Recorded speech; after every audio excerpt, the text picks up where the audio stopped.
Drakkenheim is no more. Struck by a falling star, the city bathed in eldritch fire on that woeful eve. The tumultuous aftermath brought chaos, families torn asunder, and a kingdom shattered.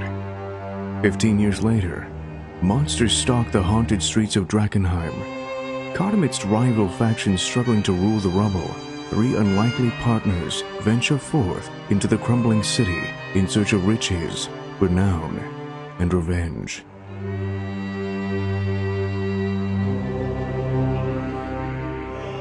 Good evening and welcome to Drakkenheim.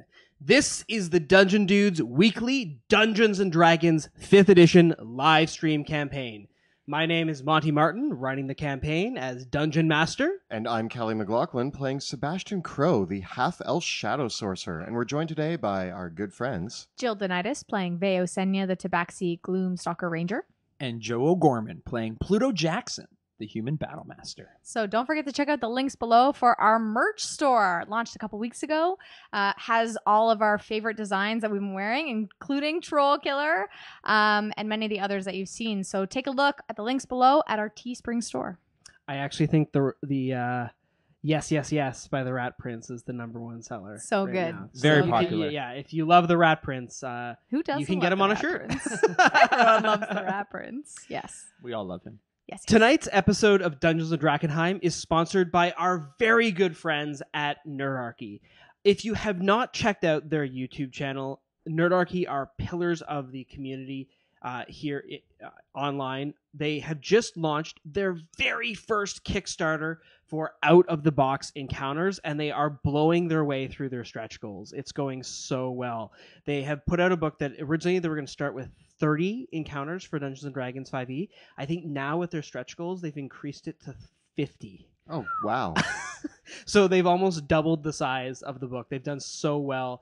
The adventures look really, really good. They sent us a little bit of a preview, and Nerdarchy are fantastic contributors within our community. I think there's a bunch of other YouTubers and content creators in the Dungeons & Dragons community that are all contributing to it. So please check it out. We got the link in the description below to the Kickstarter, and also check out Nerdarchy's YouTube channel because they are veterans of the community and really worth checking out their videos too. Our heroes look out from the high perches of the clock tower of Drakkenheim, where in the aftermath of the battle of the slaughter at Slaughterstone Square, camping out at the clock tower with some of the survivors of the Hooded Lanterns, including the Lord Commander, our heroes have now won a great victory, but at great cost. Together with the Hooded Lanterns and the Silver Order, and the help of the Executioner, the Lord of the Feast has been slain. Although what that bodes for the future of Slaughterstone Square and the enigmatic engine of destruction that is the Executioner, only time will tell. But for now, the scourge of the Temple Ward of Drakkenheim, the Lord of the Feast, is dead, and the power of the Gnolls, the uniting force behind them, has been broken. While scattered warbands, individual scavengers, and survivors will stalk the streets until every last one of them is slain, their ability to unite as a single force is likely broken for the foreseeable future. And now the sights of our heroes are set upon the Cathedral of St. Vitruvio, which lies vacant, at least, of the great threat that is the Lord of the Feast. Sounds like we're on the home stretch, guys. Yeah, we still, though, that one Gnoll who healed and brought back the Shuva, I don't think that's going to be an easy task. Well, I happen to have a few tricks up my sleeve to deal with that. It's me. He has me. You're up his sleeve, and I go to look up the sleeve. And my heart, my hands up your arm. It was Fireball, Pluto. It was Fireball. There's a Fireball up was your my sleeve? trick. Usually. Oh, wow. I keep one or two. So I guess, yeah, we have a final push to make. We got to take that cathedral. And, reclaim it for the city. Yes. And to find the wheel and the badge. Yeah. Mainly for that. Yeah. With the Lord of the Feast gone, it's going to give us a huge advantage. And if we can cleanse the cathedral and keep all evil out, we can go tomb raiding. This cleansing process, does it get rid of like all evil beings? Does it? What Are you worried about yourself? You know, A little bit. Think you're evil, but think No, I'm about not- your hound and I your was crow. born in darkness. Darkness is kind of a thing that happens around me, and I just hope that I don't get like Cleansed. I don't know. I could picture some weird stuff going on. Like, Honestly, I just want to let you know that it's a risk I'm willing to take. Me too, me too. well, what's the worst that could happen, right? Oh. If you want to stand in the doorway while we do it, and then kind of tiptoe your way in just to see, See what happens. or stand right on the doorway to see if you get launched out.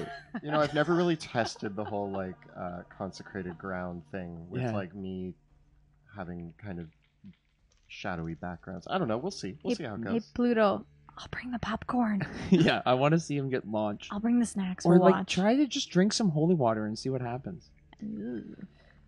As you assemble your equipment, get your gear back together, and prepare to make out towards the cathedral, the Lord Commander Elias Drexel approaches you all, and he says, "I'm going to round up any of my soldiers who can still stand. We've got a lot of wounded. We've lost a lot. We haven't counted the number of casualties yet. I'm getting reports in. There's a few people that have been able to make it this far into the city. Well, you're going to go into the cathedral then. One last push. One last push. Strike them while they're Weak? yeah, Yeah. Sad. and distracted. Strike while the iron is hot." Yeah, back in Caspia we don't have irons. We dry all our clothes by the fire. How do you get the wrinkles out? Oh, it's you just wear wrinkly clothes. In fact, in Caspia, wrinkled clothes are all the rave right now. It's called the crinkle cut. Ooh.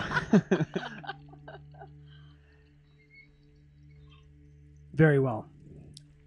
I am going to assemble my men, and we are going to patrol the area around the cathedral and make sure that if you get there, no other gnolls come anywhere close to support whatever might be remaining there. We're going to start mopping up the streets as best we can,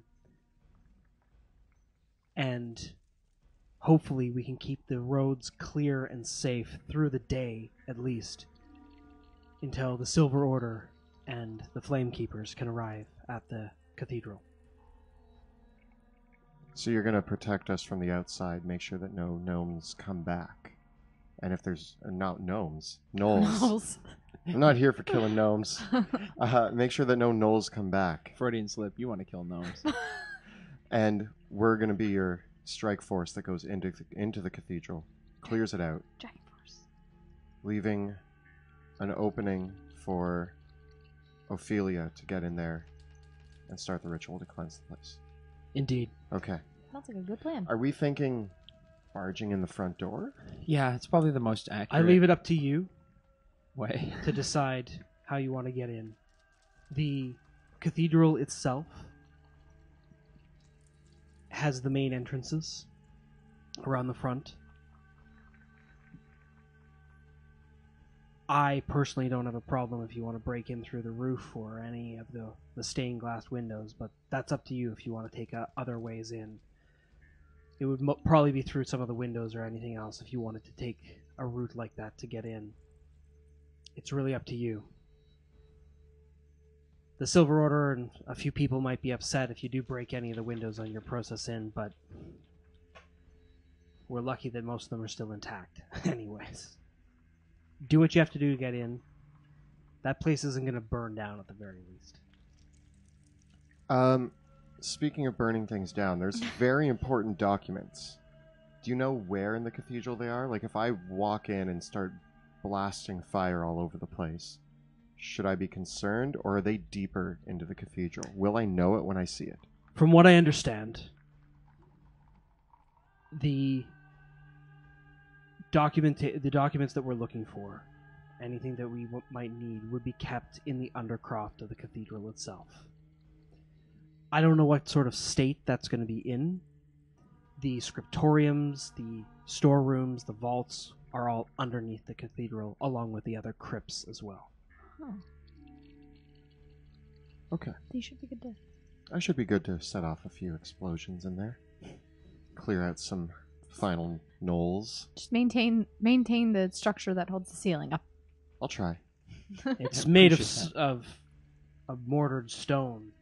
The cathedral is a durable building. It's no fortress, but it almost is. Yeah, but he's Sebastian Crow, and he's there to blow things up. Yeah, he always tests the structural integrity of everything he enters through fire. My own house that I was born in. Didn't hold up. We all remember that. That wasn't your fault, though. Outside. Turns out wood, Something Wood else fire. was Yeah, those setting were fire weren't those to like it. Don't worry. elemental things that Yeah. came out, like flame things. Not your fault. It was a complicated scenario. Yeah, I didn't have my glasses. But from what I know, from the entrance, in the back near the altars is where the stairs down below are. So you do have to go into the most holy areas of the cathedral to get down to the crypts below. We can do it. Yeah, this is like easy. This is easy mode. I mean, with the knolls broken, this is going to be a cakewalk. Cake. There's cake. Afterwards, yes. There's cake inside, Veo, but it only unlocks when you kill every last knoll in there. Done. That's motivation. That's motivation. If I don't get cake afterwards, I'm gonna be very upset. I'm going to make scared my now. way back to the barracks and assemble some of my soldiers. He points to a few of the few of the soldiers who can stand around him. About half a dozen hooded lanterns are ready to go. He says, "These 6 are going to start scouting the area and pulling away any groups of gnolls that might be nearby, so that you've got some clarity around them. You got the run of the space. Do what you need to do." That's what we need. And he then turns to you and says, and hands you a few more canisters that are painted red, green, and black. A few extra canisters if you need help. I'm gonna shoot someone with one of these. Just wanted to tell you. So, if you are going to be moving in to the cathedral, fire the green flare. If you get there and the situation looks bad and we need to reevaluate, fire the black one. And if you think that we can handle it but you need some help, fire the red one. Obviously, if you fire it inside the cathedral... Will it have enough force to break through a window if we fire it out a window? You can try. All right. I can always climb up to a window. I like trying. Or the roof. Or the door. Fire one green flare that you're going in. Once if you manage to clear the whole space, fire a second one. Do you think that firing the flares is going to attract more gnolls? Hopefully they haven't caught on to what they mean yet. I think if they do, they'll run into our patrols. Okay. Let's do it. Draken Force! Dragon Force. Draken Force. We ain't scared of no gnolls. What if... Light guide your path. Oh, thank you. Light be with you. What's the common chow? Let's say flame guard you. Flame guard you. Yep. Yeah, flame guard you. I'm learning them. Flame guard you. I Don't still get know all burned. See you later. You live here. Alrighty. And with that, do you set out? Set it. I think so. Yeah, Okay. there's not much we need. We have a full rest, right? I think it's better to leave first thing. Prompt No time to me. waste. The Lord of the Feast has fallen. And we'll probably never see Yesterday. him again. I can feel confident saying that. By the way, Uh, remember when we were requested to get his pelt? Mm-hmm. What are we doing about that? Who requested the pill? Was it? I think my. Pretty sure I just. Aldor. Oh, did he? Oh, yeah, I did. Yeah. It was Aldor or your dad? Your dad. Yeah. Oh. Well, if we find it, like I'm down, but Well, I know where it is. and that's why I don't want to find it. And I don't think I'm going back there anytime soon. Not recently. Although it's right near the entrance, so I mean, like, one of us, whoever's the fastest. The fastest one? I volunteer as tribute. Although, can you lift the Lord of the Feast's body? I don't need to lift his body. I just need to cut his pelt off. How long is Oh, that going to take? That's dark. Well, it probably already got thrown in the well. So really, If that's the case, all I then we need can. to do is jump in the well. Doable. We could find the fish people. This is a later quest, I think. As you leave the clock tower, you do look down Slaughter Row. You could take that down to Slaughterstone Square if you do want to scope out the situation, or you could head back across the marketplace towards the Cathedral Square. I kind of want to scope it out. Like, just like a little look. Yeah. Like just a look. I'll See. climb on a rooftop. I'll take a little look in. All right, let's wander that way. We'll get you onto a rooftop. You can scope it out. You can tell us if you see the Lord of the Feast's body. And if something bad happens, pork chops. If something bad happens, you get out of there. Like, we're already going to be out of there. Yeah.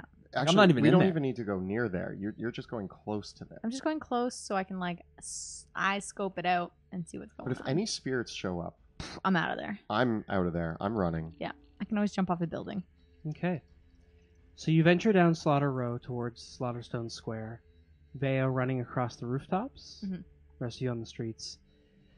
The streets are littered with the broken bodies of gnolls, hooded lanterns, and a few members of the Silver Order.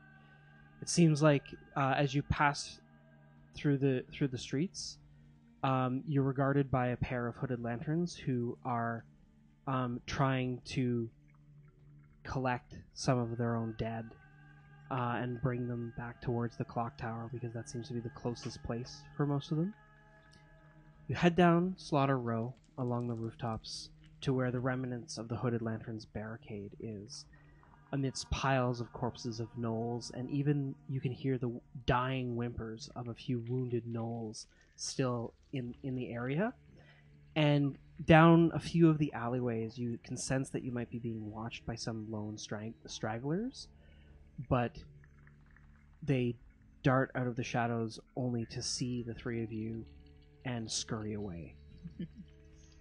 We've made a name for ourselves. They know better. As you head down Slaughter Row towards the square and Veo from the rooftop, at the distance you can see, as you look out over one of the high steepled rooftops onto Slaughterstone Square, you can see the seated form of the executioner and you hear the wrenched metal as the executioner drags several corpses and throws them down the shaft of the cistern. And it's moving back and forth, picking up several of the bodies and tossing them back down the cistern. But as you look out to see it, its large axe has been slammed into the ground by the headsman's block, and instead it has wrapped around its wrist the broken remnants of the Lord of the Feast's flail. Oh. Uh-oh. What do you see? And looking very carefully, give me a perception check. Is it good? Oh. 12. It looks like parts of the chains are fusing themselves into the executioner's arms. Which is like totally normal. Pork chops! Pork chops! Such bad pork I chops. can't hear you. Rotten pork And chops! as you look up the form of the executioner, there are only two corpses impaled on its body, that of the Shuva and the Lord of the Feast. Darn it. It has kind of taken the mangled corpse of both of them, because the Lord of the Feast was beheaded and the Shuva was bisected, and it's kind of mounted them up the parts of it up on its shoulders like a macabre display, haphazardly hanging, as even the lords of the feast's head dangles on kind of like right beside almost the head of the executioner, impaled on a spike beside it. Can you grab the pelt? Do you see the pelt? As they're shouting this, I just back away off the roof towards them, I don't kind think she can of hear crawling us. down the building, and I You walk should up be to them and I louder. say, "Guys, Yeah. we're gonna have to fight the corpse collector if we want this pelt. Where's the pelt? It's on its back.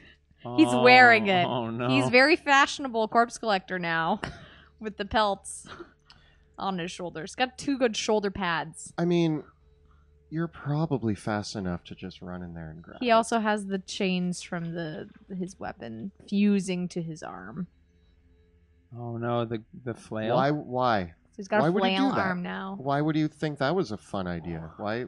I'm just wondering He's a how he figured out robot. to do it. He's obviously more than a robot. Yeah, that shows a sign of intelligence. Well, does he gain the intelligence of the spirits that go into him? Well, now we're just making wild assumptions. No, look. Magic. Ugh. We'll just kill it with a bigger robot. If we've learned anything about our structure, we just have to find something bigger in Drakkenheim to lure to the sun. There's always a bigger fish. There's always a bigger fish. All right. And then we let that problem be figured out by another thing down the road. Operation Find Something Bigger. Operation. Add it We to solved the our list. problems by causing more problems. I'm adding it to our list of things to do in Drakkenheim. Solve executioner Add problem it to the list. with bigger problem. The list is so long. So big of a list. Yeah, it's It's getting there. yeah, it's getting there. There's a few other horrible monsters in the city. Yeah. We just have to practice, and then we can take them on later. It's fine. It'll be fine. Okay, so we know what we're in for. We know that we now need to eventually gear up to Kill the corpse collector. kill the corpse collector. Yep. For now, you guys want to go fight something that isn't a corpse collector? Gnolls. Let's kill the rest of these gnolls. Yeah, that'll make us feel better. It about will. yeah. I need to kill some gnolls. I really want to feel like I'm competent and good in a fight. You know, it's been a while. That chase scene was pretty rough. I was falling all over the place. Oh.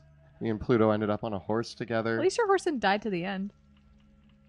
True. I fell off and because my horse is Although dead. all of our horses died. Those were like the fastest horses. Also, our friends. Oh. I Like, wouldn't, I know I we wouldn't go lost that some far. horses, Maybe but we we were also lost- acquaintances Okay, for like a short some period of time. people. Pluto, you're underestimating the attachment I grew with that horse within that short time. Oh, That's yeah. the first horse I was ever able to ride. Oh, okay. This is a big moment for you. Yeah. Oh, I named him bonded. What was his name? Her name? Their name? Billy the horse. Good name. Yeah, I think you spent more time bonding with it than naming it. I did. I just wanted you to know that I came up with the name about 5 minutes ago. And Yeah. pretty Well, sad. that's where you pass by the corpse of Billy the horse, because you are walking on the path Oh. where the dead horse Oh. is. Kick it. Kick I it. kick it. No! Billy! I confused it with the other. I kick it as well. I'm like, Drakkenheim horse the second. That's what well, we're naming him. when in Drakkenheim, and I boot the horse as well. Give it a boot. All right, guys. That's our good luck for the day. Yay. Yeah, I feel pretty. I'm actually that brought up my spirits. I I looked down at Billy one last time, and I'm like, I'm glad. Let's go. Onward. So the front door. Well, I have a thought, and I hear that it's one of the best strategies when you're planning an infiltration. Yes. We all take different entrances. I like that. Yeah, I'd go for that. Were you joking? No, I have it written down here. Always split the party. Because, just hear me out here. Veo, Listen. Yeah, you're probably best hitting up one of those windows. probably. Can I break them? I don't care. Well, look for one that's already broken. The but I mean, paladins might be mad, but I mean, look at the city. Look at our clock tower. There's like 8 broken windows. Look at the building over there. That building is a piece of wood and some stones sticking Rubble. out of the ground. Veo, Rubble. if you break a window, we'll just say a Knoll did it. Like Yeah. they're not gonna know. Okay, okay. They're not going to show up and be like, "Did you 3 break that window?" Like, no, it was inhabited by gnolls. There's a Knoll guys. that did it. I'll look for a broken one. If not, I'll break one. Yeah, just find a window entrance. Pluto, Mm-hmm. I think you're good at front doors. I like the front door. It makes me feel welcome. And I don't know where I go. Probably one or the other. Maybe the other side. I can't get to one of those windows, though. How high up are they? I picture you like struggling. Well, I will recap for you. You arrive at Cathedral Square. The whole place littered with the corpses of the trampled gnolls, fallen members of the Silver Order, and the trappings of many dragged bodies. And you can see that there are trails of blood and entrails leading back towards the entrance of the cathedral. And as you pass by, looking amongst the corpses, you can see that there are bits of armor, discarded weapons from the Silver Order, but the corpses of the Silver Order knights that fell here have been dragged away, as have their horses. Virgil. Virgil was ripped to pieces. What about the Flamekeeper? I run to where Flamekeeper Hannah fell, Okay. and I start investigating the ground there. So you come around to the front of the Grand Cathedral, where there are the ruins of the baptistry. So the whole plaza around the cathedral is the actual Cathedral of St. Vitruvio itself, which is a very large basilica building, almost 500 feet. Like, it's gigantic. And the height of the building itself is almost... it's almost 300 feet itself up to the top of the dome, because there's the large kind of basilica front of the cathedral itself, and then the large basilica, the large dome that rises up over the back to about a height of about 300 feet.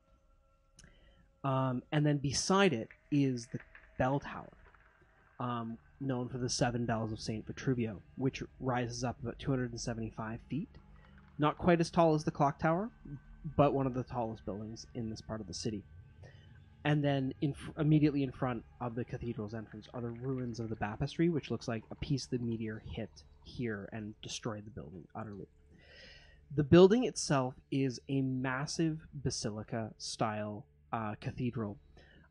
It was made of white marble that was painted in intricate frescoes all across the outside, and all across the top of the rooftop are chimneys.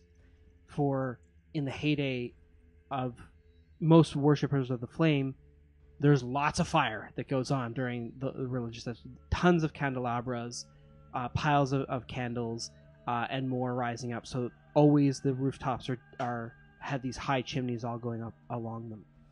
And in fact, the way the windows are here is that there are several arch nooks where there are statues looking out of various saints and figures, religious figures, people who have contributed, past flame keepers, all going around the sides of the building. And the whole mode of the frescoes all around tells the story of the founding faith, the foundation of the faith.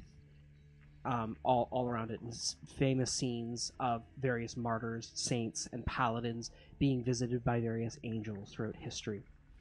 Over each of these scenes, there are about 60 feet off the ground, there are these large circular stained glass windows that are all in the shape that have kind of this wheel-like spokes of the glass painting. Looking into them, and there these three. The style of window is also at the very front of the facade. So above each of the 3 doorways are big windows like this.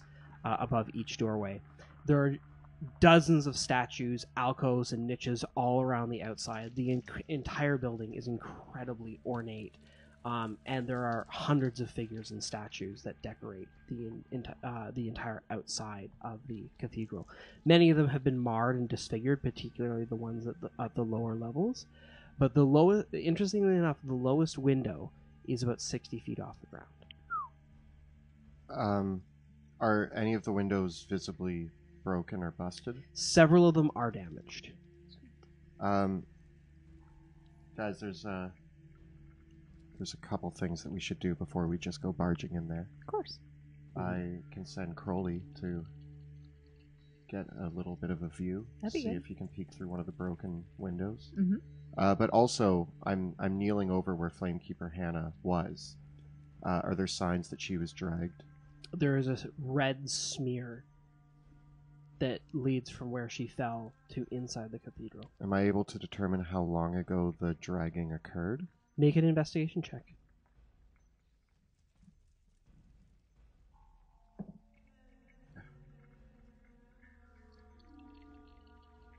Seven. Sometime between when she died and this moment. You're really good at detective work. Pluto? I was being. I should say, because it's relevant. So the back half of the cathedral flares out into several shrines, essentially, in three kind of bulbs that come out from the dome. And each of these bulbs has its rooftop, but the windows on the south part of the cathedral itself aren't until actually the base of the dome at the center of that. Mm. So the windows to get into the chancel part of it, you'd need to go up onto the rooftop and then climb partway up the dome to get in. All right, guys, give me 1 second. I'm gonna go scout for us. Okay. Is that cool? Do you want to do anything before I do that? Well, I like where you're at with checking the bodies. So I know we watched Virgil get torn to pieces, but Flamekeeper, who was it? Flamekeeper Hannah. Hannah. Yeah, she might still be alive. And she might be a prisoner. Yeah.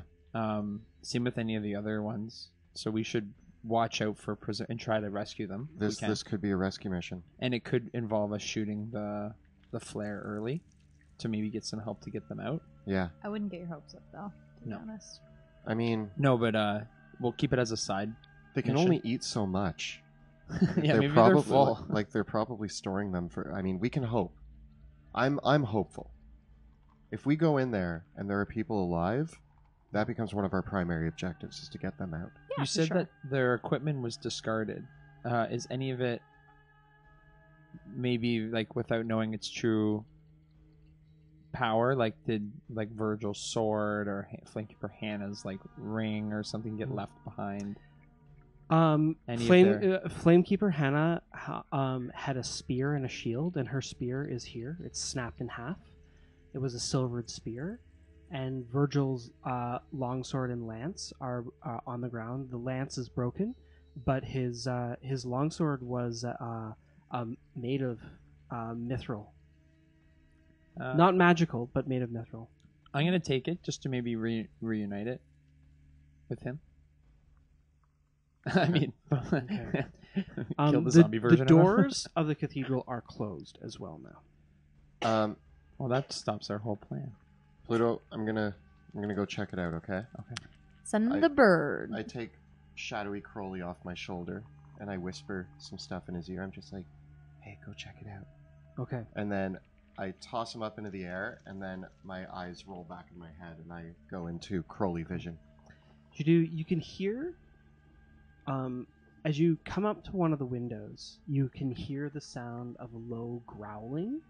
And actually the clash of chains and metal, and the biting and what sounds like a fight. And as Crowley perches up in the cathedral, you look out into the scene of the cathedral floor. This is the nave and the aisles of the cathedral. The worshippers of the flames stand. And so there is a great nave here, several hundred feet long, borne up by massive pillars of stone to a vaulted ceiling that rises up almost 200 feet over, 150 feet overhead. Sorry, the highest point is about 200 feet high. So where you are, the rooftop is about 100 feet up, and then it raises up again into this kind of steeple part about 200 feet up. Make sense? Yeah. Yeah. And the whole thing is all stone. except for the very tops of the roof, which are wood. That even that is all supported by wood, but there's stone arches that are bearing up the whole building itself. It's masterful stonework that has put this thing together. On the inside is a mosaic. The mosaic floor of the Grand Cathedral and the white walls had become a charnel house inside. Several large tables of various sources have been dragged in here, and there are deep rents all across the mosaic floor from clearly the furniture being dragged in here. It looks like several wagons have even been dragged inside here, carts, chests, and there are bits of bone, splatters of dried blood and fresh blood, piles of dismembered corpses, and chains, butcher chains hanging between all of the pillars that hold up this building. The whole room looks like a charnel house of slaughtered human bodies, but also gnoll bodies and other undescribable, even parts maybe of a minotaur. And there are several fires that are burning inside the building, of which there are bits of meat burning over top of them. There are rows upon rows along the aisles of disheveled nests that gnolls have been sleeping in. And all of it builds up is that in front of, leading up to the altar room, is a grand staircase. And there is the platform where the sermons used to be delivered to the public. And around this platform is a macabre sight of blood, bone, body parts, assembled treasures and weaponry, and then flanking it are two large braziers and a very large bubbling cauldron. And a makeshift throne has been built on the platform of what looks like human skin put up over several bits of bone and a large old chair. But behind it, overlooking the platform, is a balcony that the stairs lead up to. And overlooking this throne is a macabre effigy made of flesh and body parts in the shape of a bloated humanoid figure with goat-like legs and a face that is just several skulls all pressed together, and this large jaw that makes the appearance of its face almost indescribable. And where its eye sockets would be are two human skulls that are like eyelids that have big pieces of delirium jammed into it. And it looks out with these wings that have been made in effigy that have kind of been chained up, again, of bits of human skin and fur that have been drawn over a mesh of bone. And it perches over the throne, almost blocking the way into the shrine at the underneath the dome at the back of the cathedral. Before the platform are about half a dozen gnolls, and four of the gnolls are standing over the bodies of at least a dozen other gnolls.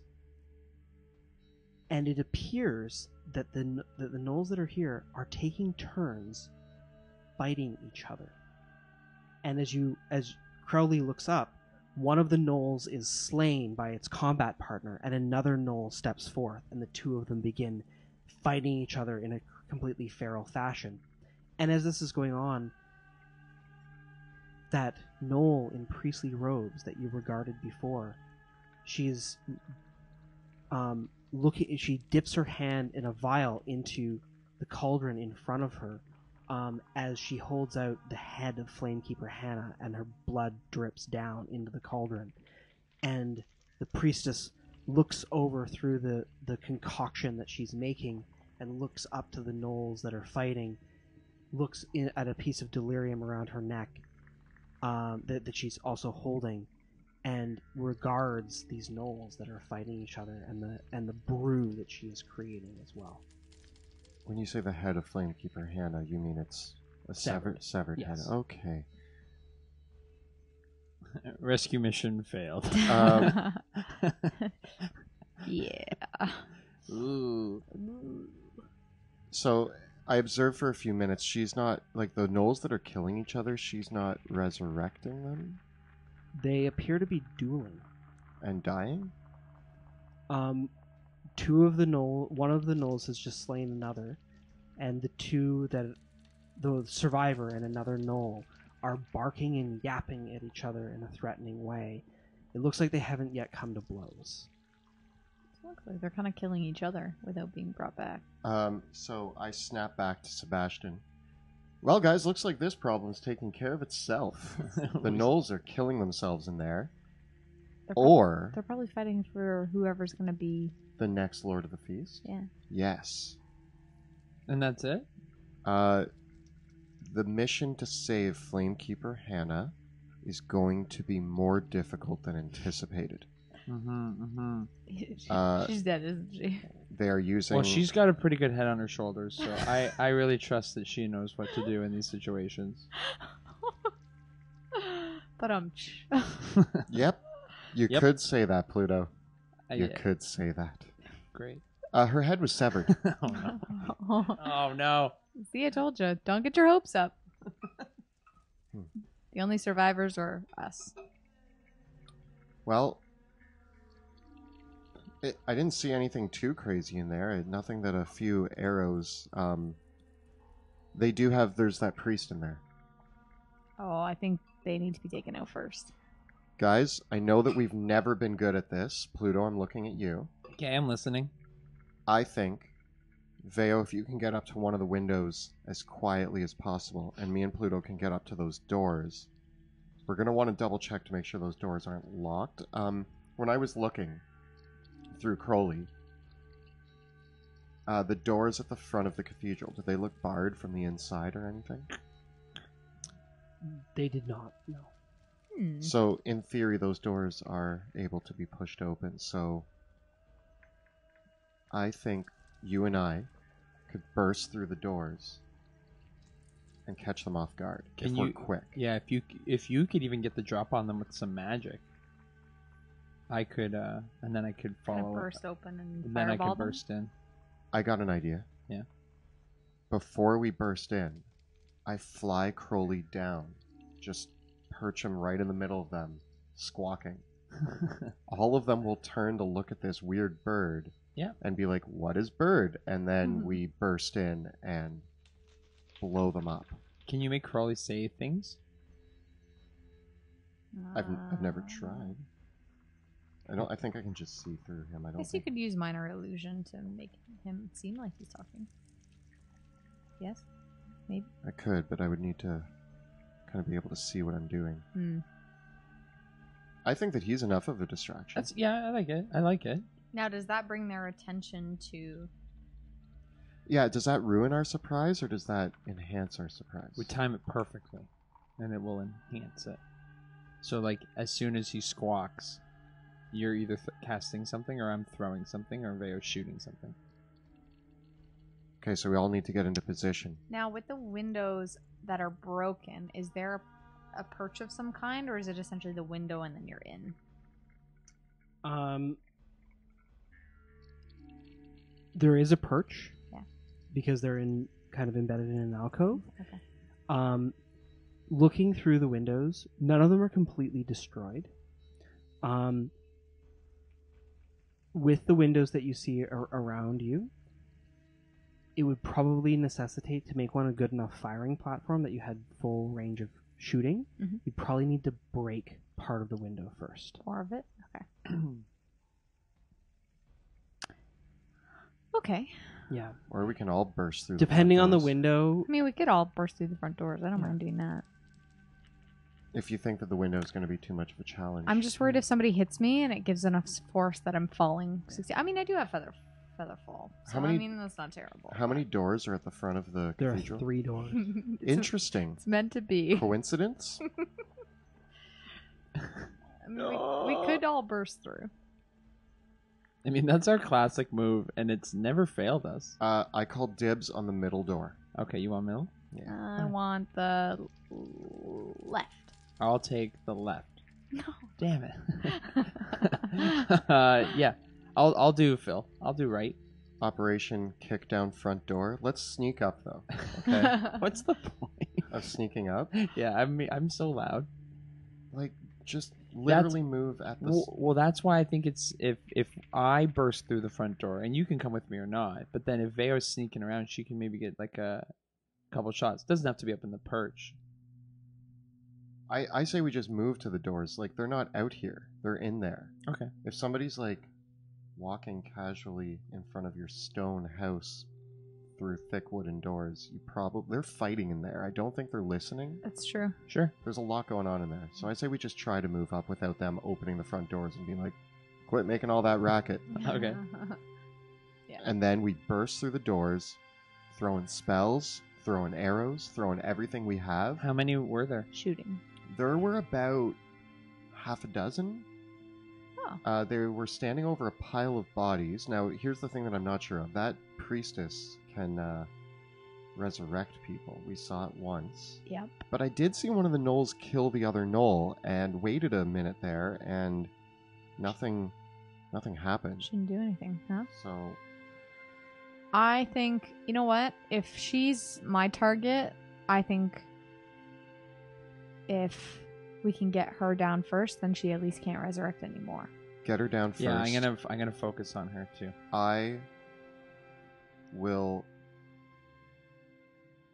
focus on everybody. You've got the best area of effect stuff. Yeah. Yeah. Light it up. You guys want to do this? Yep. Let's I'll keep them off you guys, and I'm gonna focus on getting her. Listen, they probably heard of us anyways. They're probably gonna Yeah, you taught me how to kill mages. run away Right. scared. That's true. You I'm can kill gonna magic go- things. I'm gonna go kill her. Please don't kill me. I promise I won't kill you guys. Yes. Thank you. But it's been really hard because you taught me how to do it, and I haven't been able to do it yet. So now I'm gonna go kill her, Yes. Good. and it's gonna make me feel really good. Like it's gonna be a big release. It's like learning how to cartwheel and not being able to cartwheel Hey, for like Pluto. weeks. Hey, I'm gonna Pluto. cartwheel all over her. Pluto. I bet you I can kill her before you kill Oh her. my gosh! Okay. Oh, it's on. It's on. Oh, I'm going for it. All right. We're tag teaming. We're doing it. Oh, she's done. Can we go up to the doors? Okay, guys. Clunk, clunk, No. clunk, clunk. Tiptoe. Tiptoe. Clink, I'm probably clink, clink, louder if I clink. try to tiptoe. Okay, just walk. Clunk, clunk.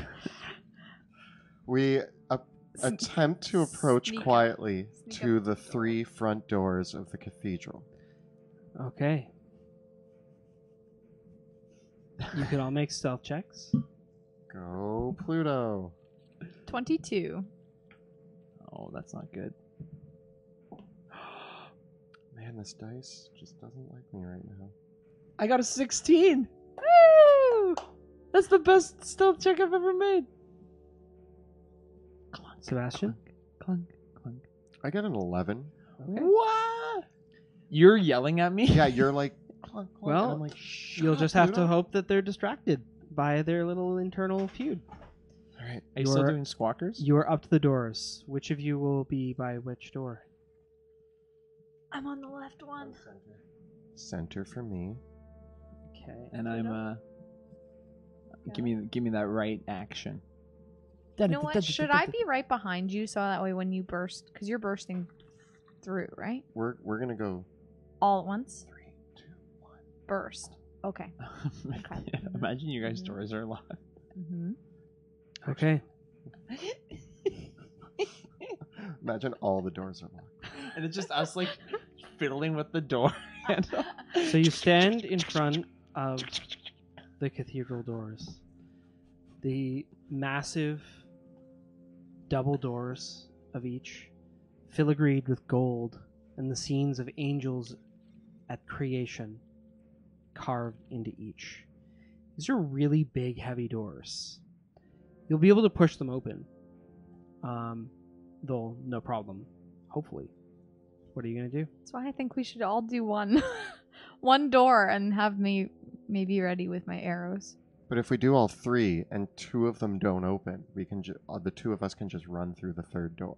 Okay, I mean, I understand your look cool factor, but I'm with Veo. I'm just gonna walk over to Sebastian's door. I am not strong, and I also walk towards your door too. And I have that give up look, like, what are we doing? I'm like, I am not strong. And I just kind of push you aside, and I get in front of the door, and I look at Veo. And I push you aside, and I get in front of the door. And I get my I'm bow. gonna let you open it. I get my bow ready because I'm I'll let like, you. I'm not gonna open this door. Okay. I go first. I'm the big strong one. You're right. Okay. You want to open it? No, you go ahead. Together. We're Together. whispering. You go ahead. Thank you. It's your moment, Pluto. It's your moment. Have fun. Get ready to cast something. I got it. I'm ready. Wait, wand. Right. Oh, right, my wand. All right. Wait, am I counting? Should I? Do you want me to count? Yeah, Veo, you count. Okay, 3, All right. 2, 1. Huh! You kick open the doors or push the doors open, and they open wide with a loud crash. Roll for initiative. Yay! Surprise! Yes. 24. Oh, nice.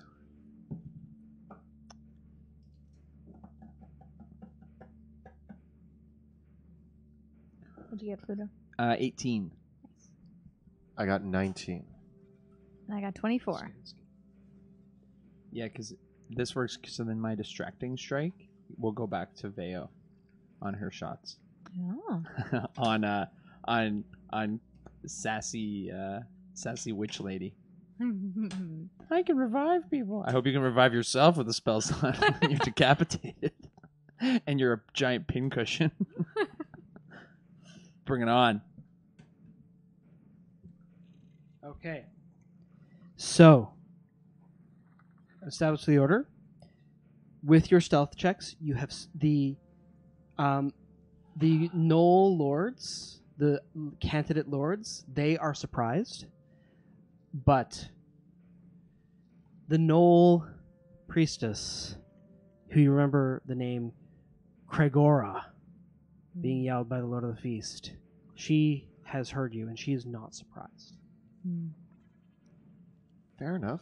Okay. Like not But- surprised in context, like that we're coming to kill her, or like not surprised in like No the terms of advantage. like the stealth. Or both. And not in terms of the condition. In Okay. terms of the condition, but all the Knolls are. But All she's the other also- Knolls are. And as you kick open the doors, you can see that the two Knolls are in front of you are all poised to fight. But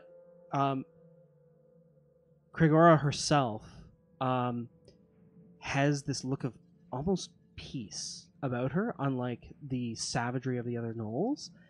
And you can see that the robes that she wears are tattered and dirty, but they are the robes of a flamekeeper. And you can see that around her neck is the seal and the prayer beads of the High Flamekeeper of Drakkenheim. So there is there's an What? amulet of prayer beads that she is wearing that has the seal of the city and the symbol of the sacred fire, and she bears that around her, and she's almost holding it in that prayer-like pose. I think I go before Pluto. Oh, you do? True. Okay. Alrighty. Are we ready? Vale, you're up first. What are you going to do? So the knoll beside her is surprised, correct?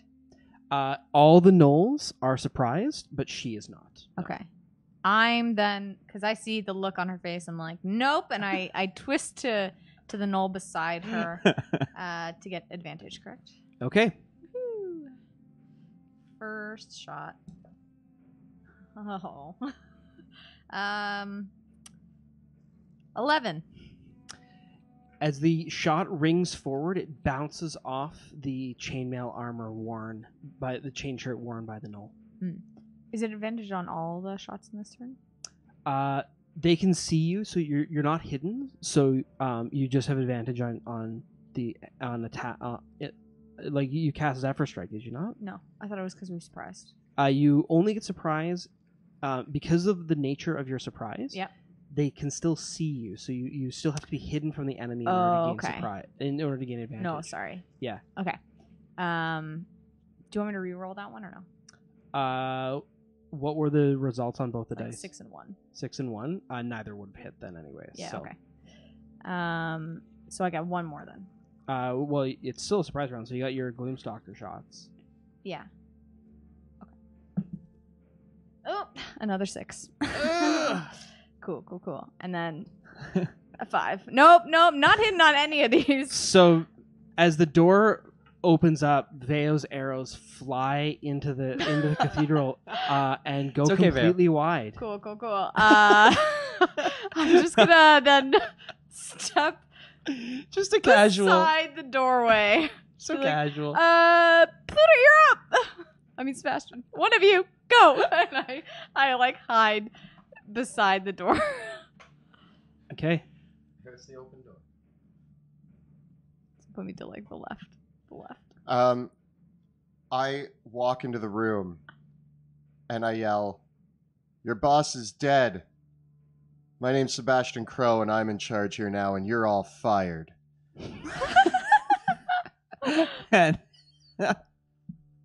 And I whip out my wand and throw a fireball right into the middle of all of the gnolls. You said that there was like a big pile of gnoll bodies there? Yeah. So I launch it right into the middle of the gnoll bodies. So you want to hit these 5 gnolls down in front? Yeah. Okay. So the Kalama. fireball erupts with a low roar in the middle of all the feasting tables, and there's like plates and entree. There's an entree of entrails on one of the tables, and the fireball just erupts in Yeah. flame, engulfing 5 of the gnolls. And what do I need to save? It's a 16. DC 16. Only one of the gnolls succeeds on a saving throw. The one closest to you. I am going to use a sorcery point to reroll 4 of those dice. Okay. Oh, that's a good reroll. Yeah. All right. Yeah, it's pretty solid.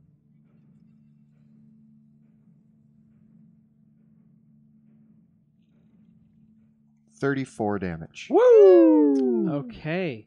So, all Nice. four of the gnolls, these gnolls are substantially larger than the others. It looks like they've been gorging themselves on the fallen. All of them survive the fireball. Oh no. The 4 of them in the middle are bloodied and scorched, but they still stand and they turn with a look of rage on their faces. As the fire dissipates and I see all of the gnolls still standing, I kind of look over my shoulder and make eye contact with Pluto. And I'm like, "Oh man, do something."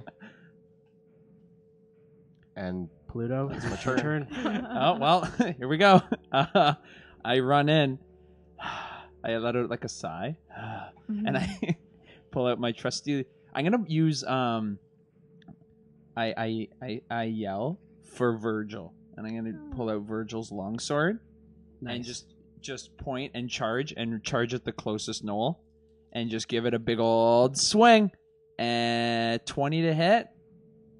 That is a hit. For 14 damage. That leaves him bloodied. And I'm going to try to finish him with a 15 to hit. It just bites through his chain shirt. It's a hit. For 12 damage. He's still standing. And I'm going to slam into him with my shield to knock him prone for a 17. He gets an 18. Wow, he's so strong. He withstands it. Wounded and burned, the gnoll withstands your onslaught. And then I grit my teeth. Okay. Here we are. We're doing it. good job, guys. Good job. You just hear a small clapping from like the outside. Okay. Yay! Gregora turns and a lick of fire reflects across her eyes, and she opens her hands, and a wall of fire is conjured along the back wall. No! Oh, Hmm. here's my fire.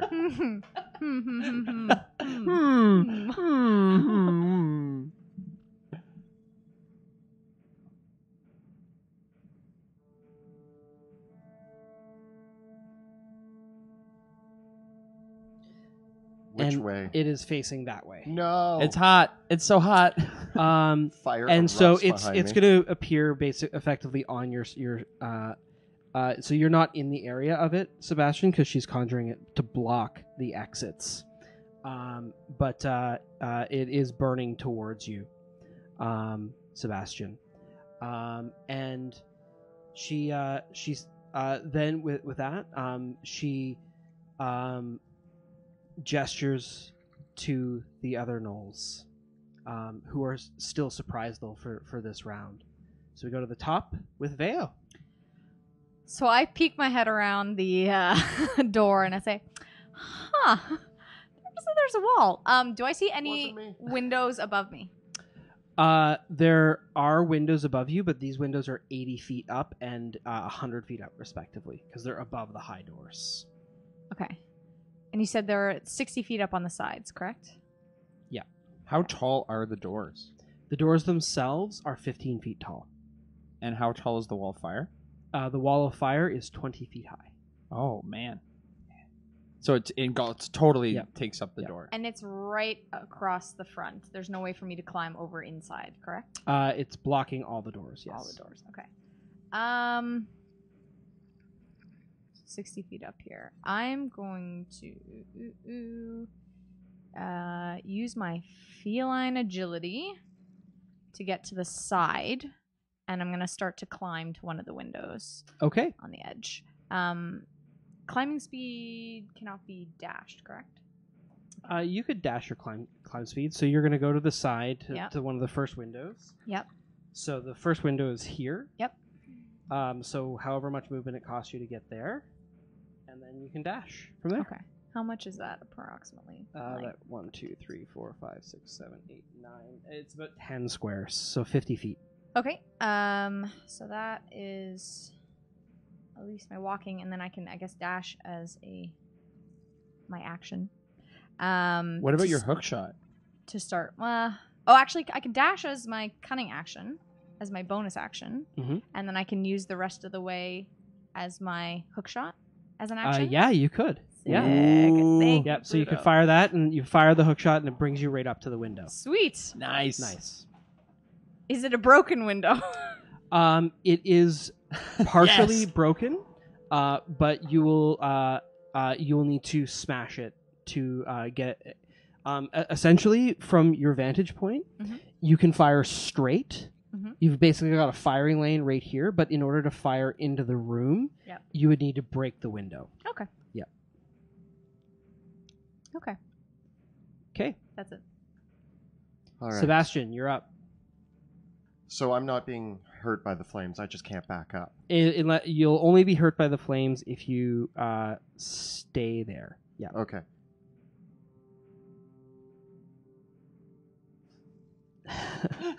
Sebastian The pillar. darts behind one of the pillars and looks out from behind it, and it's like, Pluto, I hope you're ready. And I'm always ready. once again, black tendrils shoot out of my hand and start wrapping themselves around Pluto. And slowly he morphs into a shadowy T-Rex in the middle of the room with Amazing. glowing purple A Jurassic eyes. Park banner drops down. As he roars. Due to copyright, I have to stop right there. And I duck and cover. Okay. Pluto, it is your turn. You are a T-Rex. I accept my new Have a form T-Rex. and my hunger for gnoll flesh as I let out a mighty roar. And start finishing off the first knoll that was right in front of me. Okay, yeah, you got a bite and a tail attack, but you just can't make them against the same target. So I'm gonna bite for a 25 to hit. Okay, those 4d12 plus 7 piercing damage. Do you think I got him? Do you need more dice? I do. Just a bunch I'm of. not Can using you my give me- D12s, so I Give me mean, some D12s. here's some D12s.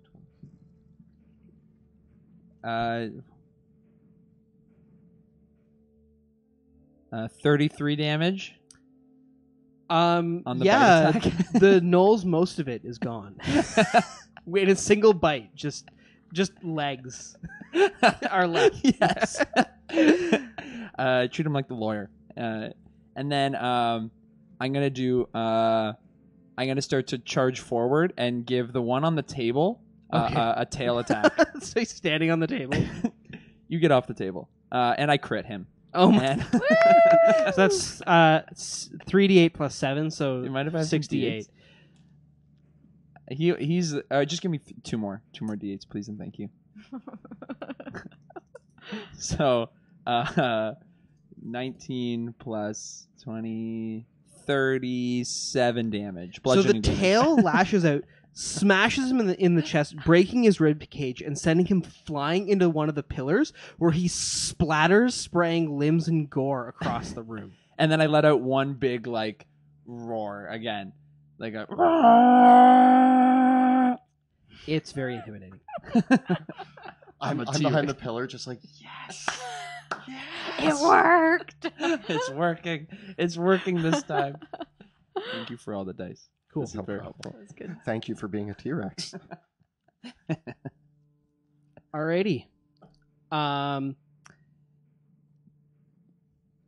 So, we now go to Gregora, who casts Dispel Magic on the T-Rex. No. I counterspell. Okay. Oh. She, now, are you upcasting Counterspell? I would have to I deflect I think it doesn't matter if it's an upcast spell. So I'm gonna have you. In this case, we'll look it up afterwards Okay. because she has to upcast Dispel Magic. She uses a 4th level slot to dispel your polymorph. But I'm gonna have. Are you gonna upcast it or not? I'll upcast it if it's gonna just nullify it.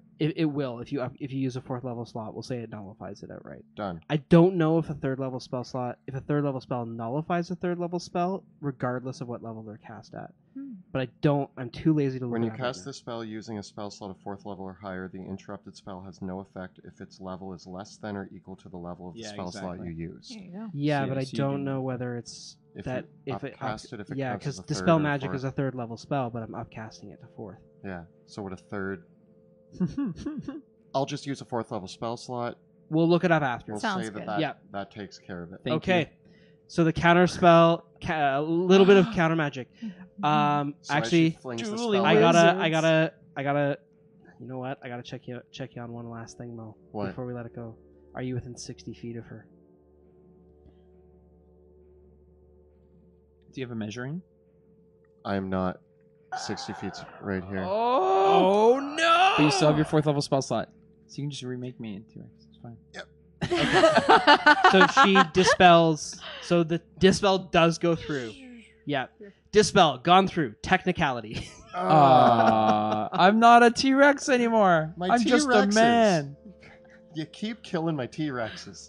yeah. Well, I spit out as human Pluto a big chunk of Knoll No. as Oh. I'm forming back in. I'm like, oh, what was I eating? Okay. And seeing this once intimidating T-Rex reduced to a mere man, No. the 3 Knolls dogpile Polluto Jackson. Ooh. But if it happens again, it's going to be an epic flying of gnolls. I picture it like. And the last a Knoll cartoon. comes around the side Oh no. and fires his longbow at Sebastian. Sebastian. So Sebastian, you're gonna take 2 longbow shots. I'm ready. That's gonna be a 22 and a 7. Ow!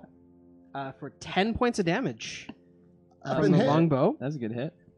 And the 3 gnolls rush in towards Paluto, Hello. attacking with their claws and their bites. They've got an assortment of weapons, glaives, flails, and each of them rips into you, Paluto. So we got a 21 and a 22, Both hit. and a 10 from the first one. So the first guy comes in, slashes at you with his claws, and that is going to be a grand total of 15 points of slashing damage. Ooh. The next rips in as well, getting a 23 and a 7 and a 24. 23 and So 24 hit. claw, and bite. Ow! A claw and a bite hit. For another 11 points of damage. And the last gets double natural ones on his claws and a 2 on the die. The last one stumbles across a table and is just like reaching out towards you as he claws across the table. It's still intimidating. Alrighty. Wow. That was fun. You okay? I'm just getting mauled by Knowles. And Veo, you can make a perception check. 15. 15.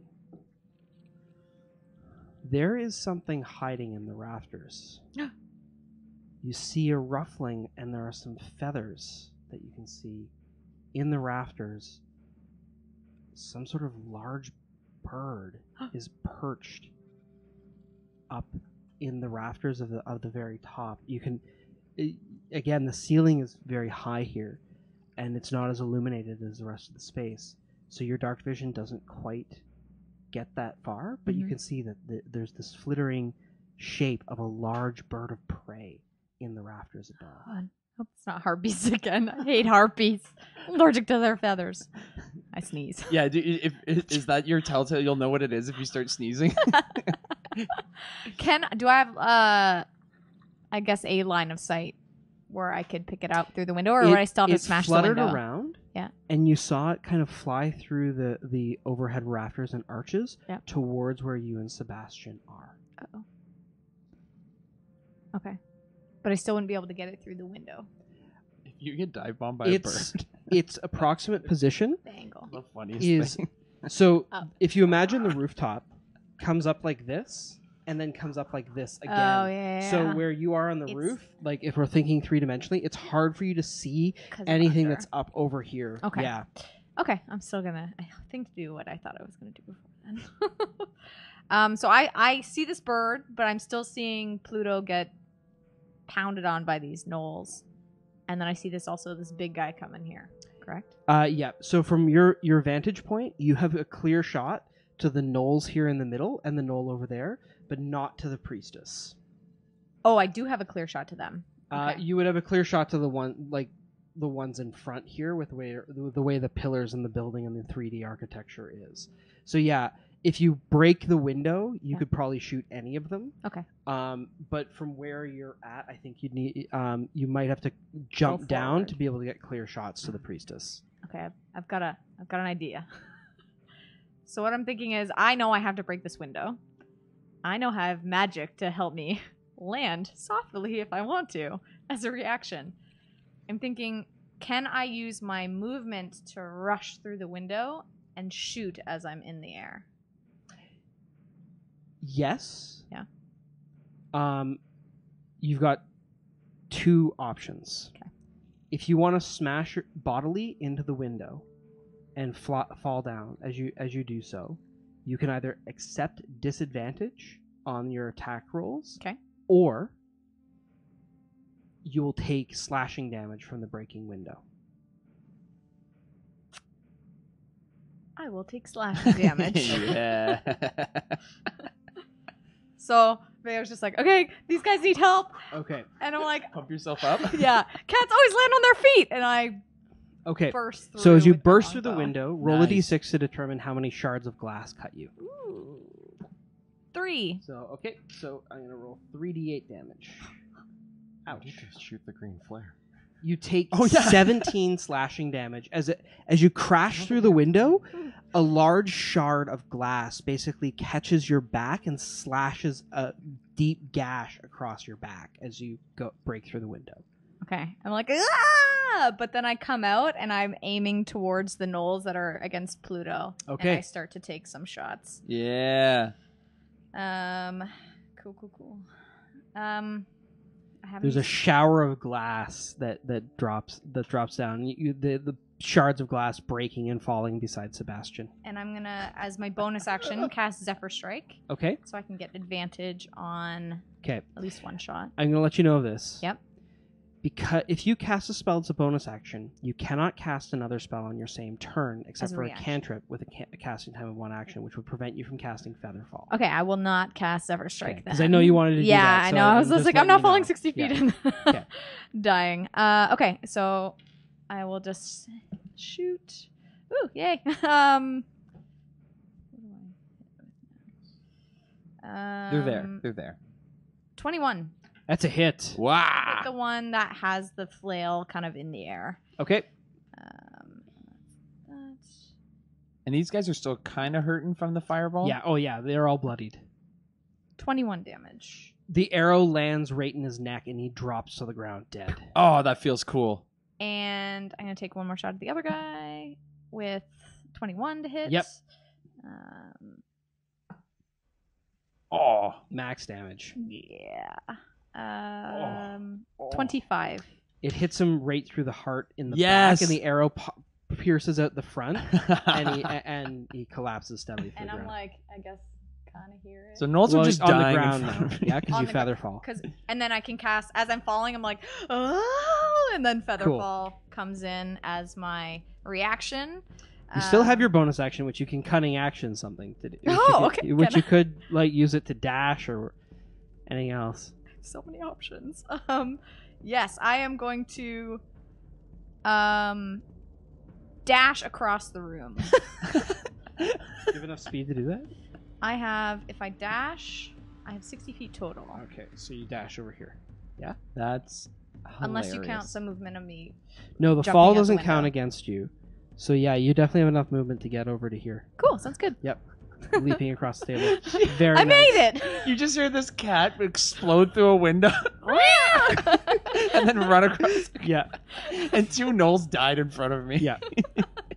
The speed is such that you're not sure whether the shots were fired here or here as she ran across. Like, it's not exactly clear when, because by the time she gets over here, the gnolls are still falling to hit the ground.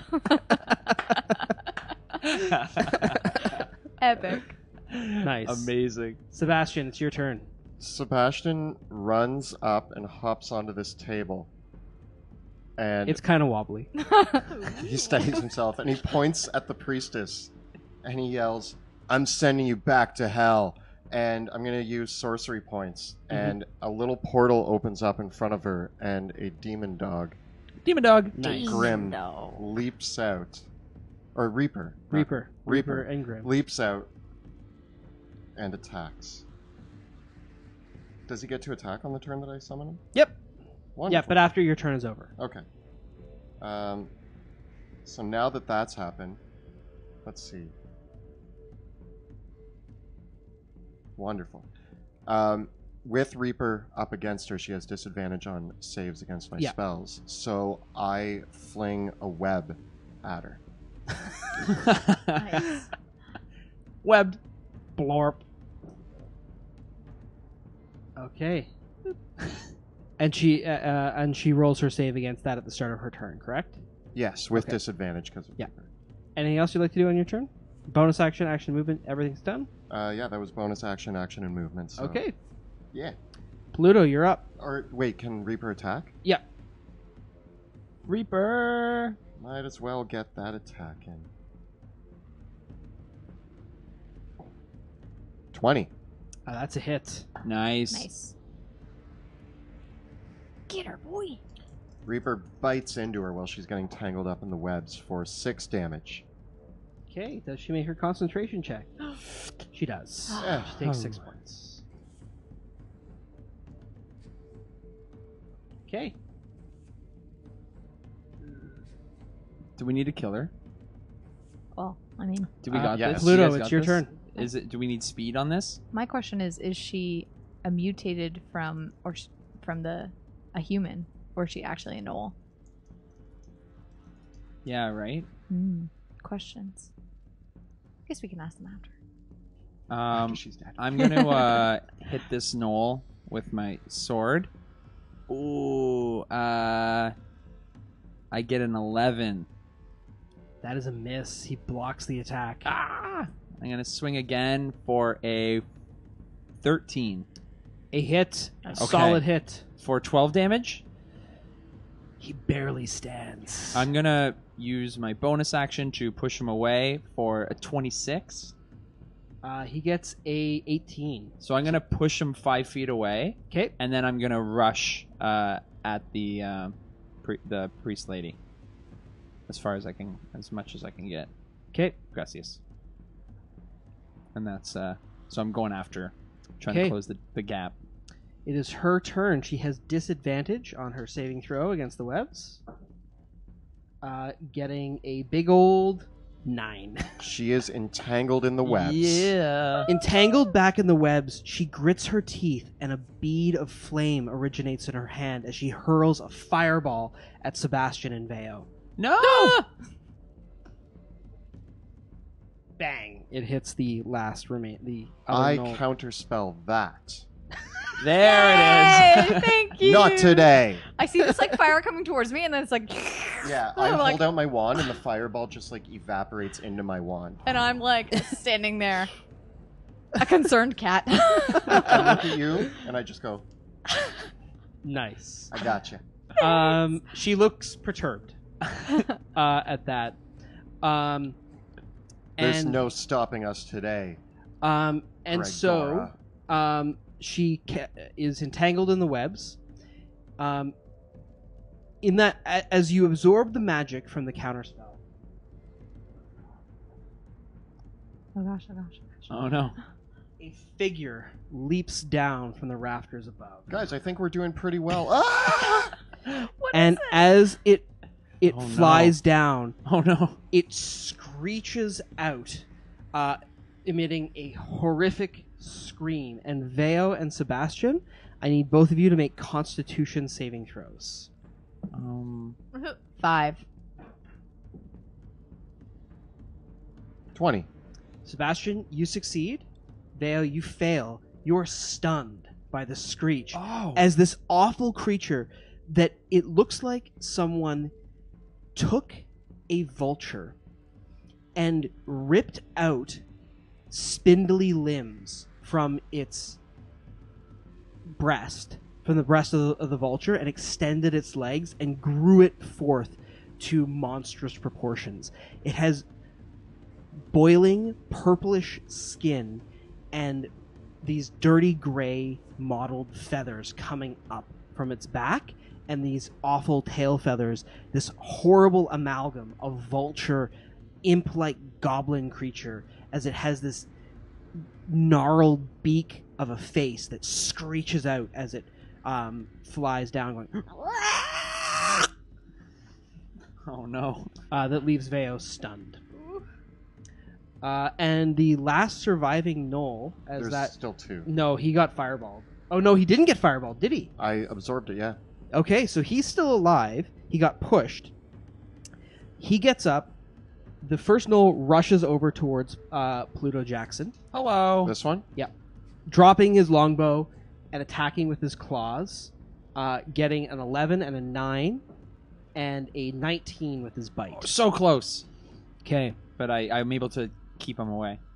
And shield. the other gnoll also races towards Pluto, leaping over the table, getting a 11 and a 16 and a 22 with the bite. That's a good one. That's a good one. The bite does 5 points of damage as he leaps over the table and bites into your shoulder. Ow! My shoulder. Nice. Seriously, ow, guys. And we go to the top of the round with Veo, who is stunned. I'm stunned. So I'm incapacitated. I can't move. I can't act. So I just stand there like. That's a bird. Is there anything I can do as an action to be unstunned. Under the effects of the stunning screech, you are hanging onto your head as it resounds out through your mind. It seems like you'll be able to shake it off after this turn, though. Okay, so I'm just still like... Sebastian, you're up. All right. Your wobbly table. You're like, I hop off the table, hop back here, and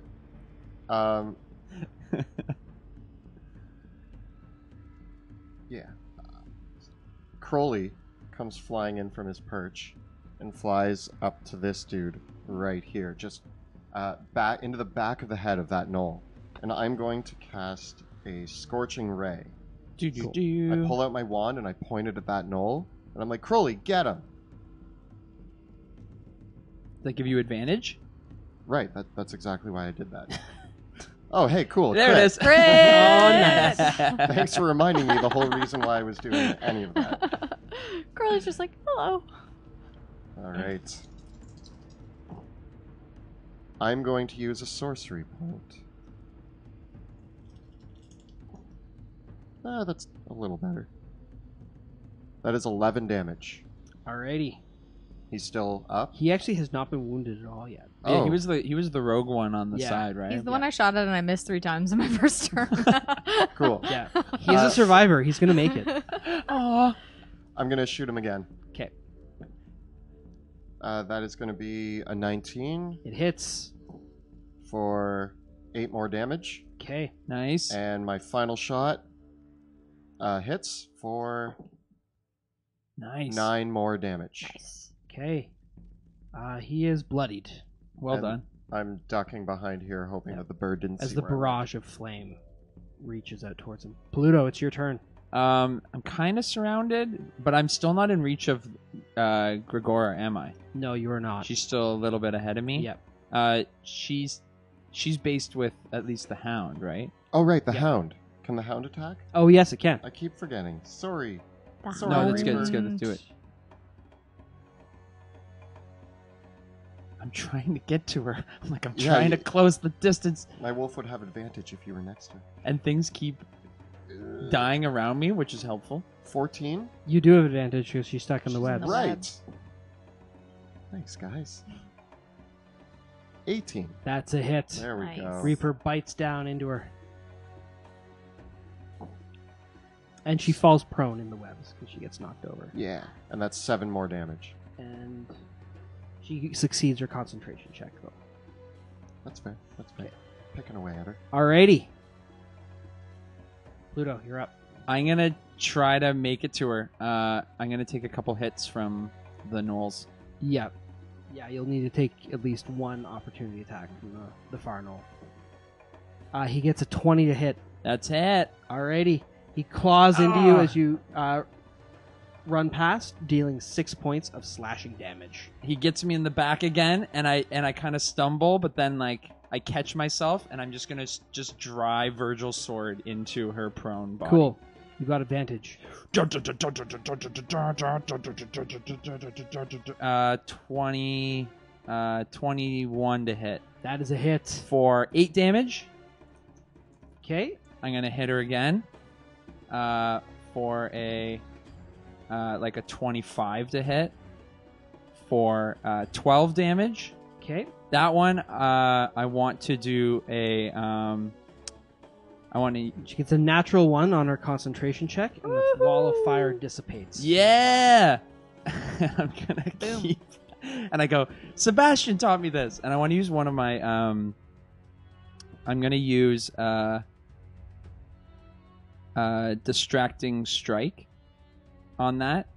So she takes an extra 3 damage, and the next attack against her that's not me is advantage. We already Any have attack has advantage. advantage. She's in Do you the want to web. use a different maneuver? All my other, oh, you know what? I'm gonna use maneuvering attack, and I'm gonna let Sebastian. You can move up to half your move on a reaction if you want, Oh, cool. and So- you just don't provoke from her. Okay. And I'm gonna action surge. Nice. I'm just gonna keep on swinging. And I crit. Oh my god. And she's going to take another 7... 12 damage. Okay, that leaves her bloodied. We Squishy. The crit. critical blow leaves her bloodied. And 17 to hit. Also a hit. And that one I'm going to use another superiority dice, and I'm going to do another maneuvering attack. And that was oh, it went in my 3, 1, oh, boo. 11 damage. Okay. Is she dead yet? She is still alive. I'm just stabbing her in the. Yep. I know how to kill mages. I'm just stabbing her. Why won't you die? And bonus action, I'm just gonna hit her with my shield. Just to hit her again. She is I just already hit her prone. because and I'm just like wailing on her. I'm just hitting her just with everything. bash, bash, bash. Nice. Okay, so it is her turn. Okay. Why won't you die? Um.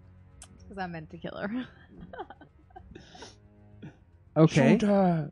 Shoot her. She she's gonna go out like a boss, and she is going to upcast Fireball using a 5th level spell slot, right in the midst there, getting herself and all the others in the aura. And myself? Yeah. In Boo. range of it. You can all make dexterity saving throws. Oh, that's a good thing I'm not. Both her allies I'm fail. stunned and I automatically would fail it. She fails her own saving throw. I got an 11. 11, that's a failure. I get a 13. Also a failure. Ow. Uh-oh. So did everybody fail? Ow. That is going to be 39 fire damage. to Oh everyone in no. the area. And she dies herself, blown up by her own fireball. As do the gnolls. Does Reaper make the save? Oh, goodness. Yes. Okay. And He just and shakes it does Grim make the save? Crowley? Crowley? Probably not. Crowley is blown away by the fireball as well, as are the other two gnolls. As she howls out, and in her as she cries out in the last words in Infernal, "I'll see you in the pits." So neither of us got to kill her. Technically, I think I like to think I killed because I also died in that moment. I'm also at 0. You died? Oh, you're at 0? Oh no! I had exactly 39 hit points. I Okay. could have, I guess, used my bonus action instead of slamming her to heal, but it was funnier to slam her. In hindsight. We'll get you. All right. Who's up? The Scary bird. The Vrock. the bird, seeing the this situation, the Vrock, it flies forward towards her remains and pulls the amulet off of her body No! Stop! and flies back up into the rafters. What? No! We Hey. now see where it goes. You can see it's up there.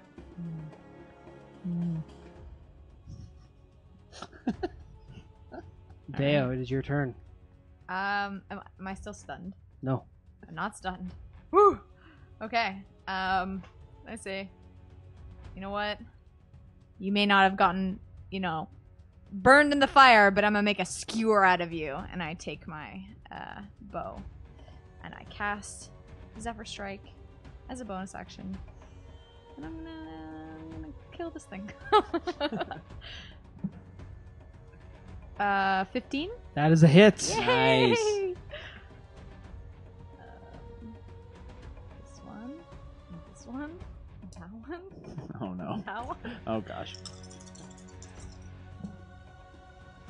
Oh, that was terrible.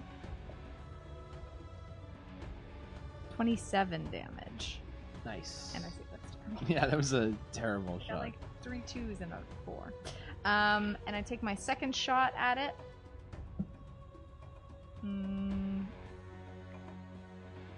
13? That is a miss, I'm afraid. It goes Okay. wide. Darn it.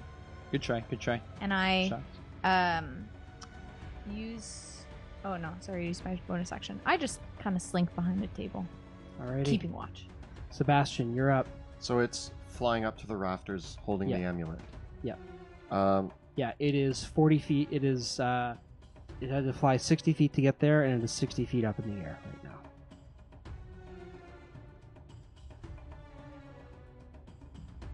I run and like power slide over to Pluto, and I cradle Pluto in my arms. And I take a potion of healing, which I believe I have. I hope I have. I have a bunch. Oh yeah, I have a greater healing potion, and I'm gonna feed it to him. Okay. But I'm also gonna quicken a spell. Okay. Thank you. So I feed him a healing potion, and I look up at the rafters, and I'm like, "You can fly, but can you swim?" And I'm gonna try to polymorph the Vrock into a fish, so that it drops the amulet, and then I'm gonna attempt to catch the amulet. Needs a wisdom saving throw. Yes. It's got so magic cool. resistance. Yeah, and it gets a 15. Not enough. Oh! Turns into a fish! And the amulet drops. And I'm Okay. gonna try to catch the amulet. Make a dexterity check. A fish. 14. Catch it, and the fish falls, and so it takes falling damage. So it takes 60 feet fall. Yeah. So that is going to be 9, 21. It takes 30 falling damage. Nice. Turning it back into a Vrock. Turning it back because the fish has 1 hit point. So it all carries over, and a bloodied and angry rock is now on the ground beside you. You're back up. How much health was that on a greater? 20. 20. It is prone on the ground.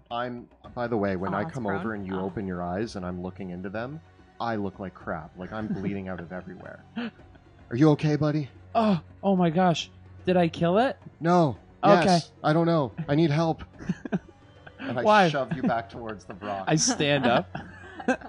I stand up and I, without missing a beat, like I was just stabbing a lady in the web, and then I stand up and I just see this bird and I just start stabbing it. Okay, Is it prone? it is prone. Virgil's sword, guide me. I get a 24 to hit That hits. for 11 damage. Nice. Seems like even though Virgil's sword is well made, it cannot penetrate the demonic hide of this creature quite as well. It does damage it, but not that much. So I stab it with the sword. Can I throw the sword aside and pull out the javelin Yeah, and yeah. jam it? So on the second, I go, oh, this bird needs a lesson or two in sharing. 26 to hit Also a hit. Nice. for 12 damage. Okay. Magic damage. Anything else? And I'm gonna stand over its body, and this time I'm going to use second wind Okay. with the old bonus action, getting 15 health. Alrighty. The Vrock leaps to its feet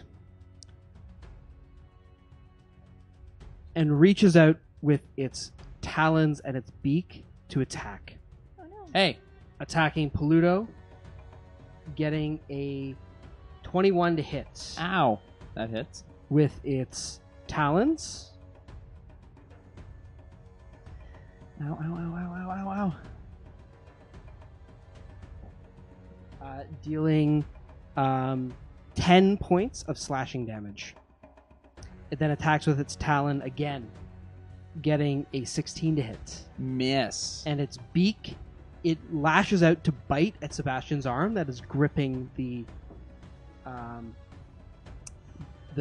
amulet. getting a 13 to hit. I cast shield. And then I'm going to stab it with a sentinel. Sentinel. A 12? That is a miss. It does not penetrate its hide. Alrighty. Top of the round with Veo. Still taking shots. I'm like, why won't you die? A 23 to hit. That is a hit. 18 damage. Nice. As it begins to lift off to try to fly away. Oh, 9 damage. Or 9 to hit. That is not a hit. Nope. Sebastian, over to you. I'm going to just... I pull out my wand and I just try to stop it from taking off by blasting it with a firebolt. Okay, go for it. 26. That is a hit. That is 2d8. Oh, right. There. 8 more damage. Seems like it's resistant to fire. Oh, and then Oh, perfect. I come back over here. Pluto, bring it on home. Bring it on home. Stabby. 21 to hit. What happens? As it tries to take off, I'm gonna stab my javelin through its like upper thigh, and just kind of like bring it back to the ground. So it goes through like its upper thigh and its leg. And as it gets on the ground, I'm just gonna grab its head and just snap it. Nice. And kill this bird thing. And with that, there is silence in the great cathedral of St. Vitruvio. And that's where we'll take our break. Before we delve into the ruins again, Good. I want to give a big thank you to Axe and Shield. You guys have probably heard us mention him here before. He makes initiative trackers. We also use the cool flight stands today for that wonderful Vrock encounter. And yeah, just check out Axe and Shield. Some really cool stuff in that store. So check it out. And always big thank you to Tabletop Audio. I think we solved some of the issues from last time with some of the music. I hope you're enjoying it. Always check it out, tabletopaudio.com. It's all free, and it's a really great way to elevate your own game experience. And thank you for the amazing voiceover of our intro video to 100 Years Boar. Always bringing us into Drakkenheim at the start of every episode. Check him streaming here on Twitch. And if you're enjoying the stream and want to help support our work, you can find us on Patreon. You can do that by following the links below or at patreon.com/dungeon_dudes. And if you join our Patreon, you also get to join us on Discord, where you get to chat with us about all the cool things that we like to do. You get to chat with us about Drakkenheim, D&D, Our features and choices of feats and how we use them. how Or- Joe or uses not use them correctly. Shield Master and Mage Slayer very well in I combat. did a lot of stuff behind the scenes, chat. Trust me. He wasn't saying what he was doing, but he actually was very logical in Like, his can't I decision-making. just fail a roll? Can't I just be bad at rolling? Fail a roll in peace, despite having every advantage in the situation. Can't I just silently just die from a fireball without you guys bringing it up constantly? So yeah, join us on Discord.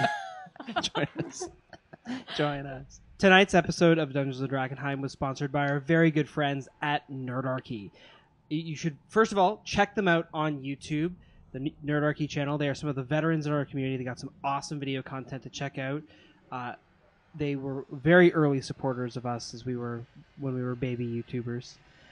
And as well, they have just launched their very first Kickstarter out-of-the-box encounters. It's already fully funded. They're well into their stretch goals. It's 30 ready-to-use encounters for the 5th edition of the world's greatest role-playing game, but now with all the stretch goals, it's grown, I think, over 50 encounters in there that are all ready to use, drop in, and well-written for DMs. The preview that they sent us was really, really something special, and I think it's going to be some awesome community members who are contributing to it.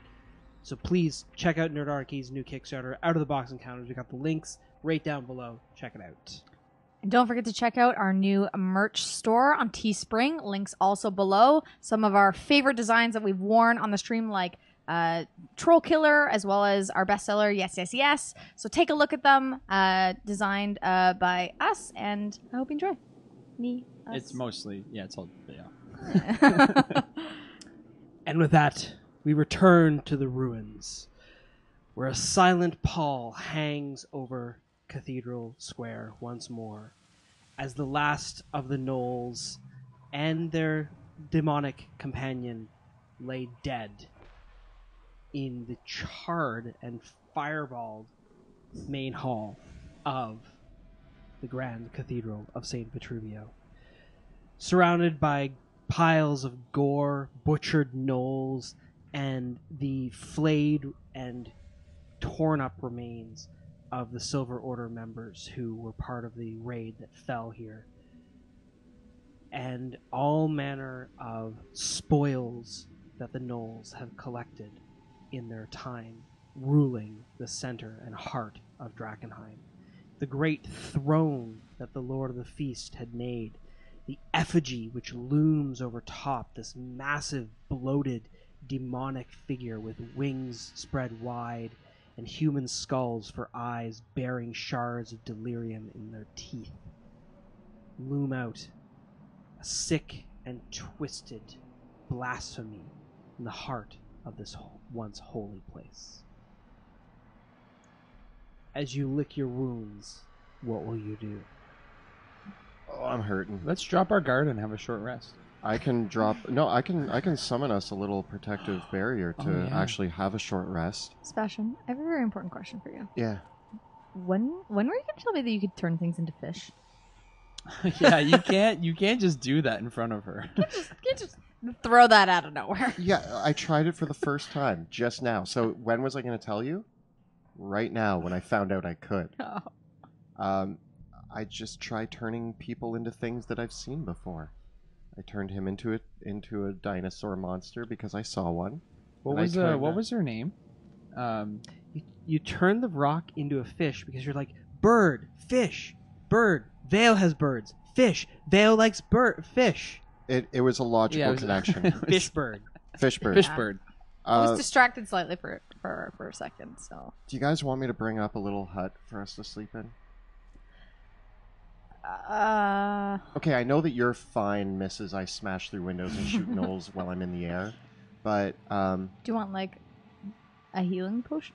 I have a healing potion. I also want to get my crow back. I wouldn't mind a little short rest, if we can afford it, though. We didn't even put the flares out. Yeah, you should shoot that green flare to let them know we're going into the cathedral. I'm gonna just calmly walk over like all the corpses and stuff towards the entranceway. Do you want to do and I just like I forgot. Do you want to do our rest and then do the flare? Because if the flare brings more people, yeah, it might disturb our rest. It looks like we just took a really long time to do the first part. Took us an hour. All right, I go and I sit on one of the chairs, the comfiest looking chair. There's like meat on these tables, but probably human meat. It's definitely people. I pick it up and I go to eat it, and then I look around at all the corpses, and I'm like, that's probably Virgil. No. Well, can we resurrect him from this? What if it's not him? It smells like pork chops. I'm gonna summon a little tiny hut. Okay. Guys, come on Where in. are you going to conjure it? In the middle of the blood and gore. Okay. Guys, come lay on the gore. Comfortable. Come in the gore. Before I go into the hut, I want to check the lady's body that we Gregora. Okay. Other than the amulet, is there anything? There little remains of her except for charred remains, having imploded herself from her own fireball. The broken and bruised remains of a Flamekeeper's robe are all she was wearing, as well as she had like a dagger on her person it seems like she had several defaced holy symbols that had etchings of demonic runes grafted onto them, symbols of power and worship calling out to fiendish powers in worlds beyond, rather than the sacred flame. And the prayer beads of the High Flamekeeper of Drakkenheim. She was wearing them, which now Sebastian holds in his hands. Okay. And any sign of Hannah or Virgil? Or at least, like, their remains? Like, maybe their armor? Yes, or it's their... best left to the imagination what remains of them, but you can certainly spend a bit of time to figure out, It's bad. My Her head was idea right. was to bring, like, a token back. Like, Virgil's sword, and if there's something we can bring back of Hannah. You find Flamekeeper Hannah's holy symbol. Okay. I'll take that. I'm sitting on a chair inside of my tiny hut, and I take the prayer beads, and I'm gonna try putting them on. Does anything happen? They are magical. These prayer beads. So this amulet essentially is a large phylactery with several silver beads embroidered all along it, and then essentially it has similar construction to the badges of Drakkenheim, the large shield, but in place of the symbol of the city, essentially layered over the symbol of the city is the symbol of the sacred fire, almost as if the flame is engraved on it to protect the city itself. And as you put it on,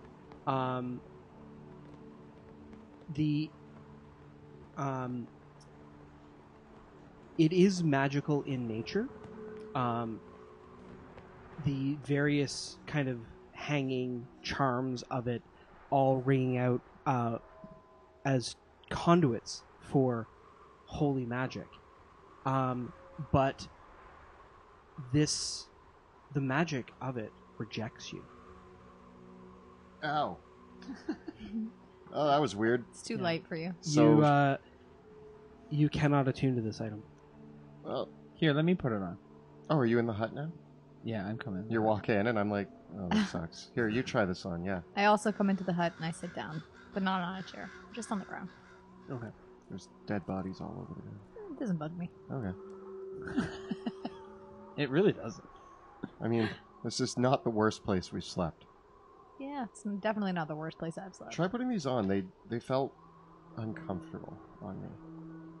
So maybe they'll feel uncomfortable on you too. And then we can rejoice in our uncomfortableness. Yeah. With holy prayer beads. If you spend the rest of your short rest investigating them, it seems like the nature of the magic of this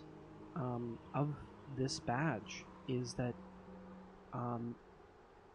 only a flamekeeper can attune to it. Interesting. There. So not for any of us. Can I also spend my short rest resurrecting Crowley?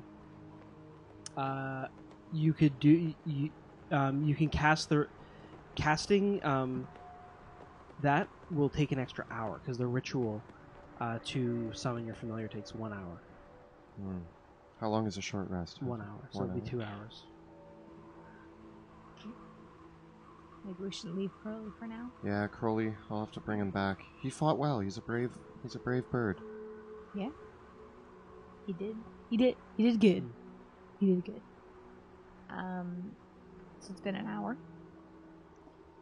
Yeah, if you spend your short rest in the protection of the dome, warded by it.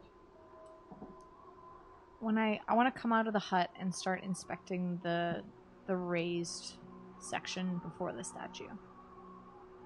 Okay.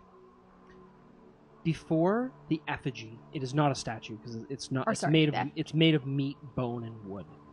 This thing, The meat statue. meat statue.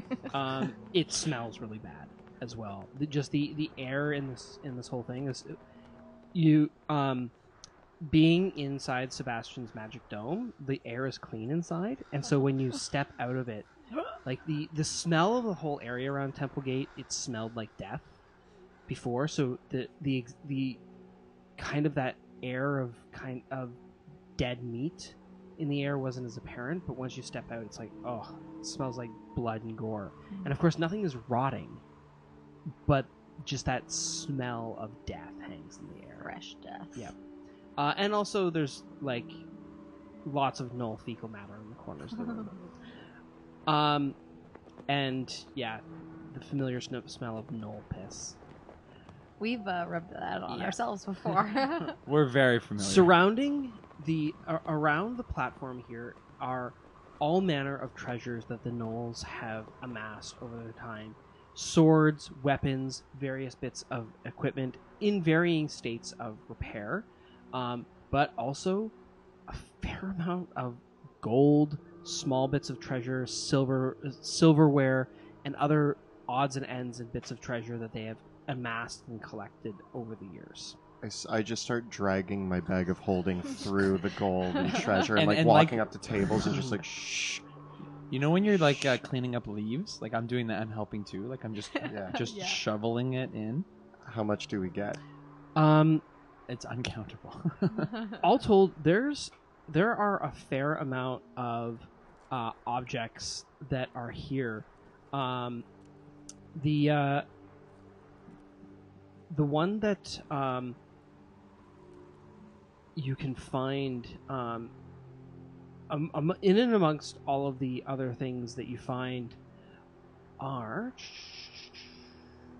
Let me just look up and see in my notes where I have it. Sorry, I have it written down here. I just have to pull out. Pluto, let's play a game. Okay, Start throwing gold coins and I'll try to catch them in the bag. Huh. Ha! Huh. Huh. He. Yeah. Ha. Nope. Oh. Yeah, it was fun while it lasted. I'm gonna keep. I'm still hucking. Like I'm throwing big, and like I'm looking through like silverware. I'm like, ooh, shiny. Throw it in. Anything shiny. Anything shiny. Toss it in. Anything that looks like it belonged to a human. Is this shiny enough?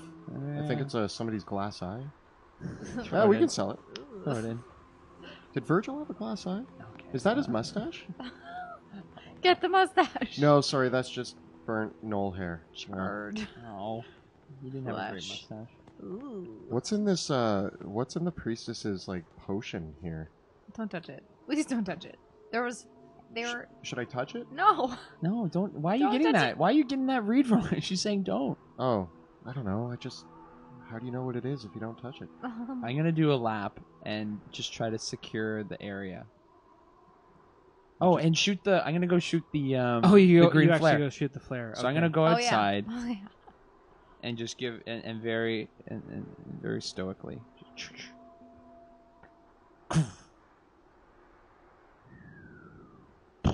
Now, like, what was the green?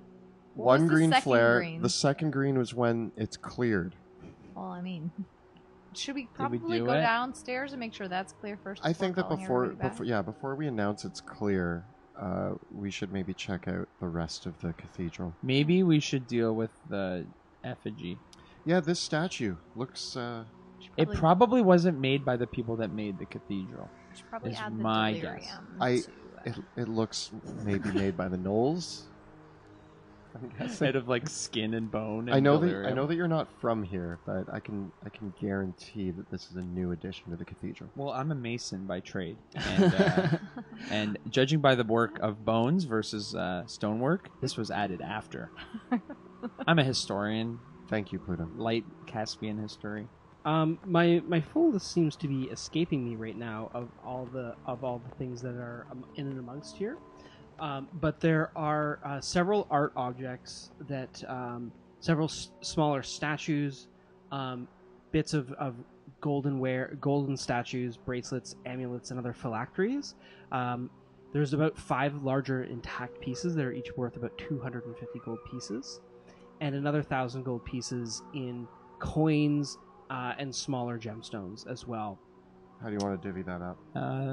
325 each with 25 left over. It's probably the easiest. Yeah. Add the 25. You take the 25. You I sure? think that both me and Pluto have taken overages in the past, so it's your turn. So like 350.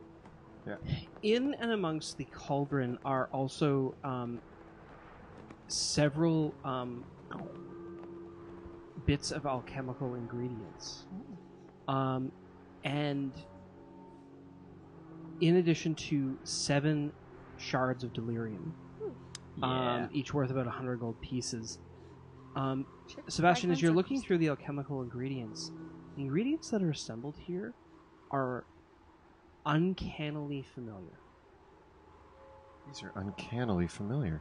What are they? All the components to make the concoctions in Oscar Yorn's notes that you've been giving to the Queen are here. Coincidence? Probably not. Let's just assume that they were trying to make also potions for the queen. But how would they learn that? What they have been brewing here seems to have the addition of human blood and bone to it, and a few other highly toxic components that are even scary even for the concoction that you were making before. Yeah, I'm not going to touch this. Don't touch it. I'm wondering if you should get a vial to analyze it. You should, Test because it. my thought is, like, we always thought Oscar was making these, but what if something is instructing these things that's how Oscar learned? I have a theory. I'm going to pull out a vial and, I don't know, some clamps or tongs and, like, take a sample, cork it, pop it in my bag, and then I'm going to step towards where the throne is and look up at this effigy. Does it look familiar to me? Uncannily so. After kind of eyeing it up and down, I look back at both of you.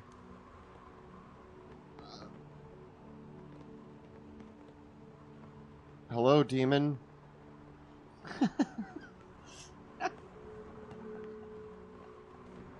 The effigy begins to breathe. Oh god, okay.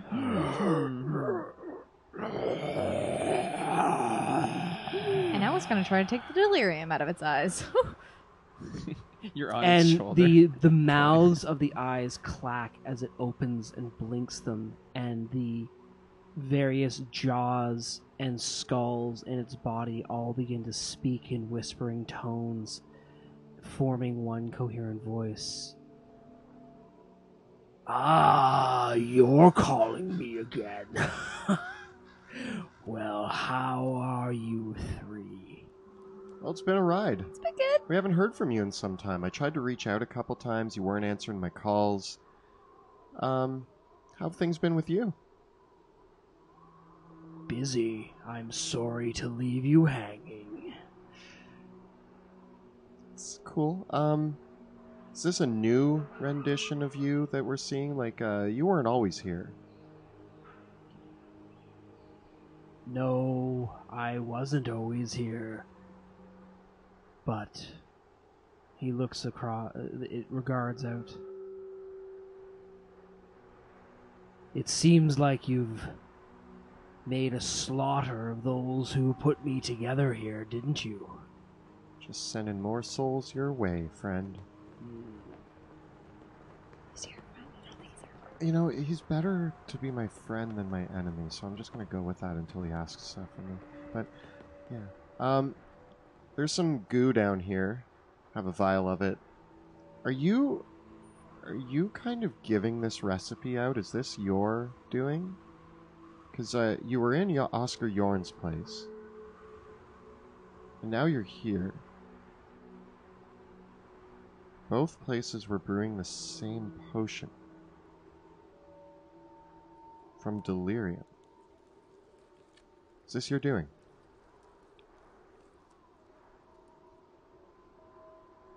I have many eager students of late. What I were you? could teach you if you'd like to learn. Oh, I already know how to make this. Actually. Mm, Learned on my own. Smart guy. really? Would you like to know more? If you figured it out for yourself, I'm impressed. Oh, thank That's you. a thank you. keen mind you have there. Maybe you could master some of the more difficult concoctions. His mind is not for sale. Yeah. What do you know about contacting other planes? Don't worry, I'm not interested in your mind. What are you interested in? You can keep your mind. I am interested in a much more different type of currency. My soul? That sounds like a compelling offer. But from what I understand, there's already a mortgage out on yours. I say what? What? Can you elaborate on that? No. Huh. They did a credit check, and it turns out you owe someone else. You're already your loaned out. soul. Well, that's neat. So you can't have my soul. Cool. It's not cool. It's not cool at all. Carrot Top, who has your soul? But you've got two others you can bargain with here. No deal. No. I deal with myself and myself only. These two are out of the question. But you can't. Maybe they should speak for themselves. Yeah. What he said. Nope. My Well, soul is for my feline self. What's on the table, Mr. Demon Effigy? I'm not giving up your soul. Well, let's hear the demon speak. Did we already hear this? I talk though? to demons. I just like to hear what he has to say. What's my soul gonna get me? What is it that you desire? Oh man. Are we already looking for what you want in this cathedral? We can go walk and get it.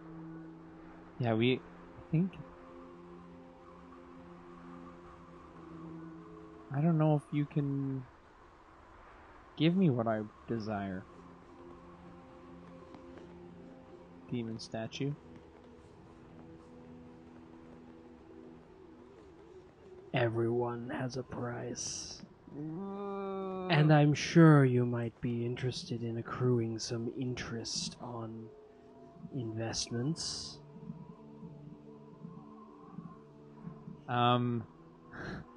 Pluto's really tempted. No. I don't do deals with demons. I murder demons. Yeah. And although your path seems tantalizing and very easy, I choose the long way. Well, at the end of that long way is darkness all the same.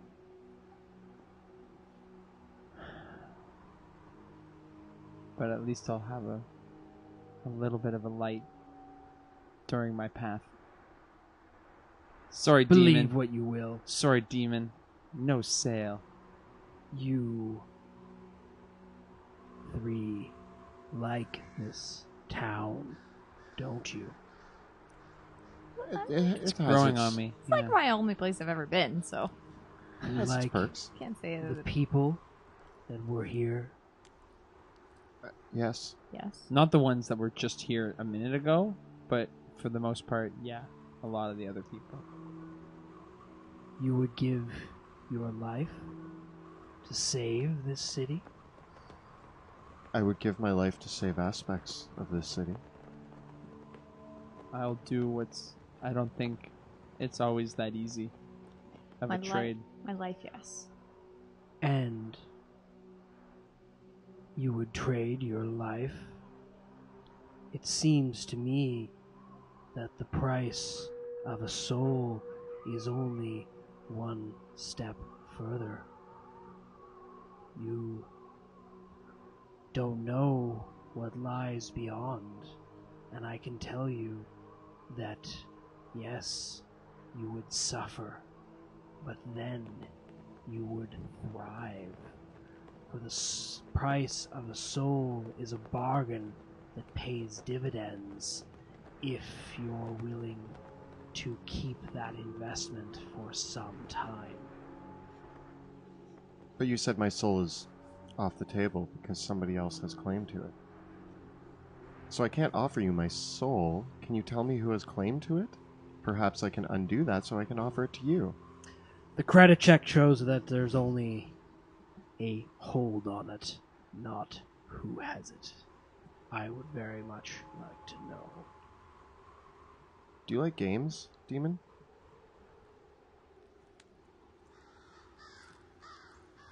You might not like playing games with me. Okay, we're gonna do this. I'm gonna say a name, and you're going to say whether you know where they are or not. Mouse.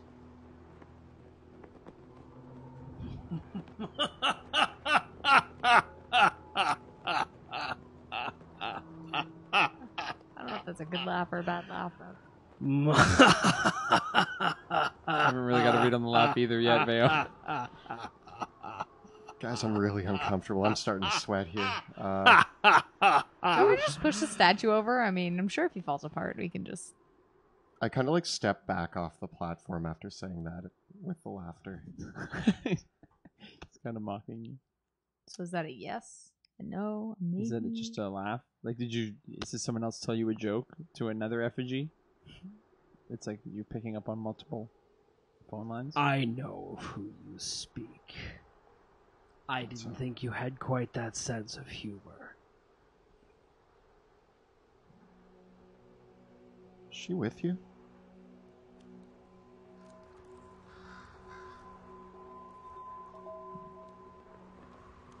She's suffering. Who's Mouse? Told you about who this. is she again? She's the one that I sent to hell when I was in school, and then got expelled. Oh, that's heavy. Yeah, remember that story? Yeah, I do now. Yeah. And then... You want your prayer beads back? They don't work with me. Prayer's not gonna save me, man. Would you like to free her? Yes. Well, you can't sign the deal, but if your friends are willing to co-sign, you can play a little game for hers as well. I'm not forfeiting my new friends for my old friends. That just puts me in the same position. I was willing to put myself out there. You were the one that wanted to play a game before, but the choice really isn't yours. If you two would like to help out your old friend, maybe we can place a little bet. I'm not asking. No. Pluto, What kind of bet? I like your soul where it is. Oh, thanks. Sorry, but I don't know your friend. I don't expect either of you two to give up your souls for my mistake. That is my burden. It is not yours. I think we need to now find out who owns your soul so we can get it back. Yeah, this just keeps getting more complicated. Every time I talk to this demon, I get more confused. More questions. I could grant you each a wish. Not you. Why do I talk to you?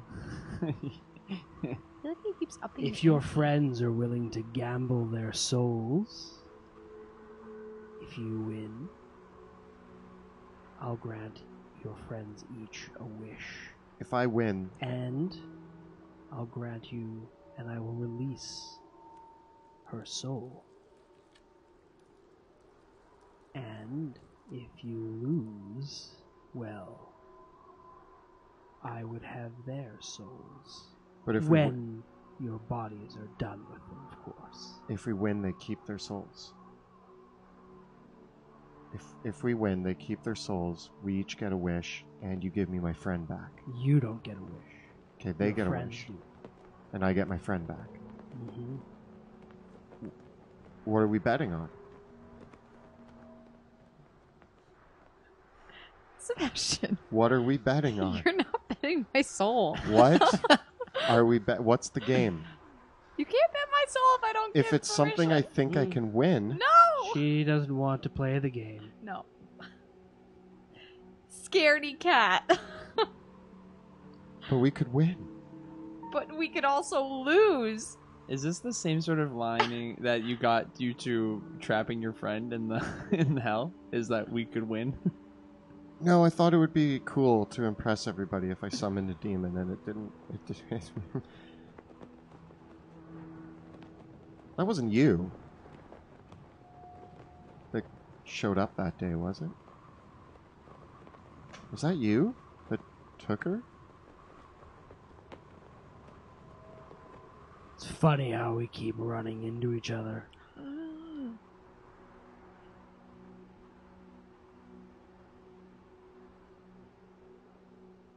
He's your oldest friend. If you change your Oh, mind yeah, I guess, no, yeah, and want to play a little game sometime, you know what's at stake, and if you want to cash your chips in and lay them on the table, then I'll deal you in and tell you the game. How do we contact you? Because I'm pretty sure we're gonna destroy the statue once you're gone. You know my number. My soul was available last time we talked. Was it claimed between the last time we talked and now? Or was it always claimed and you were just messing with me?